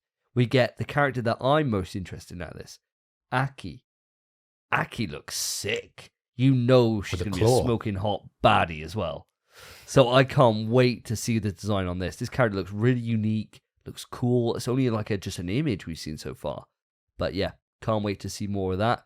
Ed, just kind of was like, oh, it's Ed? I don't know. I'll have to just see what he actually does. And then, of course, you got fan favorite Akuma. Love Akuma. My first strike main. Die 1,000 deaths. Hell yeah. So that would be good to see him come back in. So to know that we got this range of support that's going to be lasting us for the first year, and of course, if it's anything like Street Fighter 5, we're going to be getting support out the wazoo as the years go on. So I can't wait to see where this roster grows and moves to. But has anyone got any thoughts on any of these characters? Anyone that you were excited by, or anyone that you want to share any thoughts and opinions on? Mr. Hoy. I think it's pretty obvious that they were going to include Akuma. He's obviously one of the major characters that was left out the original roster. And to have him at the end of kind of the cycle of the first season, it's genius because everyone's going to buy it, regardless of the characters that they might or might not be excited on the run-up. Everyone's going to want to have Akuma or own Akuma. So take my money. It's just obvious, isn't it? It's just perfect marketing by Capcom just to say, here's another extra bit of money you're going to have to pay us to play the big boy Akuma. Yeah, it is. I wonder if they haven't really spoken about if there's any way to be able to earn these characters, but I think with how much content they're putting in, I think it's definitely just going to be paid DLC. Yeah. I can't imagine it would go down the Street Fighter V route of where you could earn it all. With the fight money. With your fight money, yeah. I think they probably learned their lesson from that. Yeah. And it was just, even though the thought that, yeah, I could earn this, people just bought them. Yeah, you will. They'll come out and you don't have to fight money. You're like, do I grind to get them or do I just buy them day one? You buy them day one. Yeah. Or you have the deluxe edition and you got it already. I also really like knowing what's coming up because I know, because you boys play a lot of Smash Brothers, and I think they announced seasons, didn't they, where they would announce them much closer to the date they were actually coming out, and it was kind of a bit of a question mark over what characters were coming later that year. But for Street Fighter 6, they're showing us. They're like, yeah, we're that confident that you're going to buy this because you want these characters straight away. It is. It's a nice show of hand, and especially it does kind of take away from some of the drama that comes, like where people are like, oh, I've heard that Sagat. There's rumors. Yeah, I heard Ibuki's coming back. You Bison. know, yeah, Makoto. Joe Makoto's going to be in, and you kind of lose out on that. But then in the other way, I'd much prefer, like you said, just to be open and honest. Here's our hand. This is what we got for year one, and then people can then speculate on year two for all they want. You know? If you're that confident about your hand in cards, you just let them ride. You show them exactly what you got, and that's what Capcom are doing. They're basically laying it out on the table and going, have some of that. This is what's coming. And I love that confidence. I really do. It does show in everything they're doing.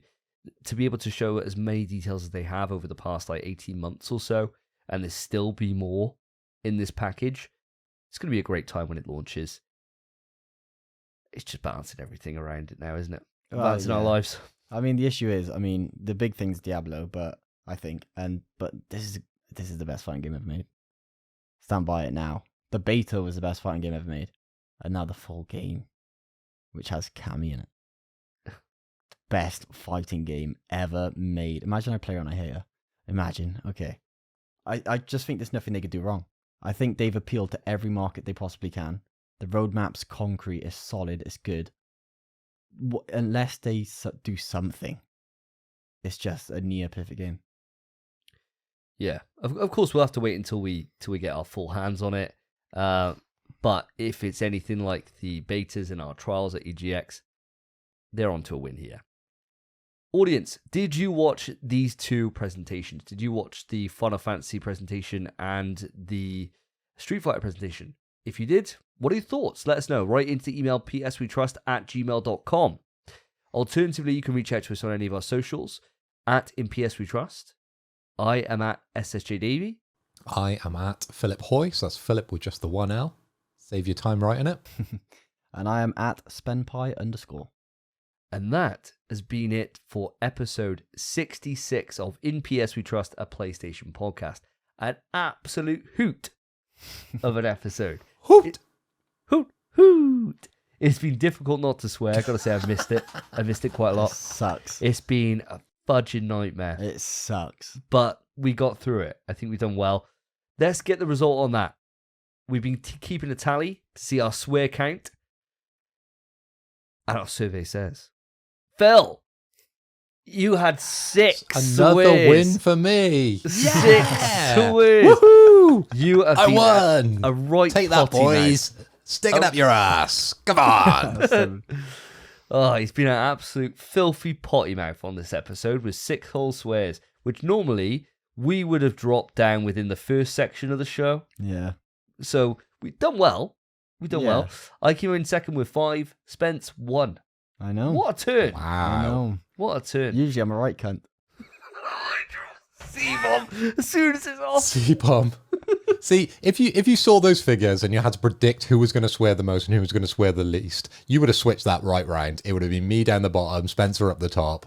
But I've been putting in some effort this episode, and I've been letting those swears out purely because I fucking love PlayStation. It's so hard not to swear when you're this passionate about this gaming console and the games that we're talking about. So I hope you enjoyed it. And to sign this episode off, if you have enjoyed it, audience, what you want to do is make sure to go on to Spotify, Apple, wherever you consume your podcasts, and hit that fucking like button and that follow button. That's all you have to do, you little bellends, all right? Just go on there, do that, say thank you very much. I've got to say, actually, all joking aside, thank you for the ratings. I really, really appreciate it. We all do. Seeing our ratings go up on Spotify and seeing us maintain that 5-star baby is great. So thank you ever so much for doing that. It's a small little thing, but it is really nice to see that growing. Yeah, if we can hit 25, that would make me fully erect. And you all want to see that. It's glorious. Absolutely glorious. My wife hasn't seen it for 10 years. But that has been it for episode 66. Thank you ever so much for listening. I appreciate each and every single one of you. I have been Davey. I've been Phil. And I've been Spencer. Take care, guys. Peace. In PS We Trust is hosted by Davey, Phil, and Spencer. You can write into the show via our email, pswetrust@gmail.com. Our Twitter is @InPSWeTrust. To find each of us online, follow our Twitters, @SSJDavey, @PhilipHoy, @SpenPie_. Thank you for listening. Take care of yourselves. Take care of each other. See ya.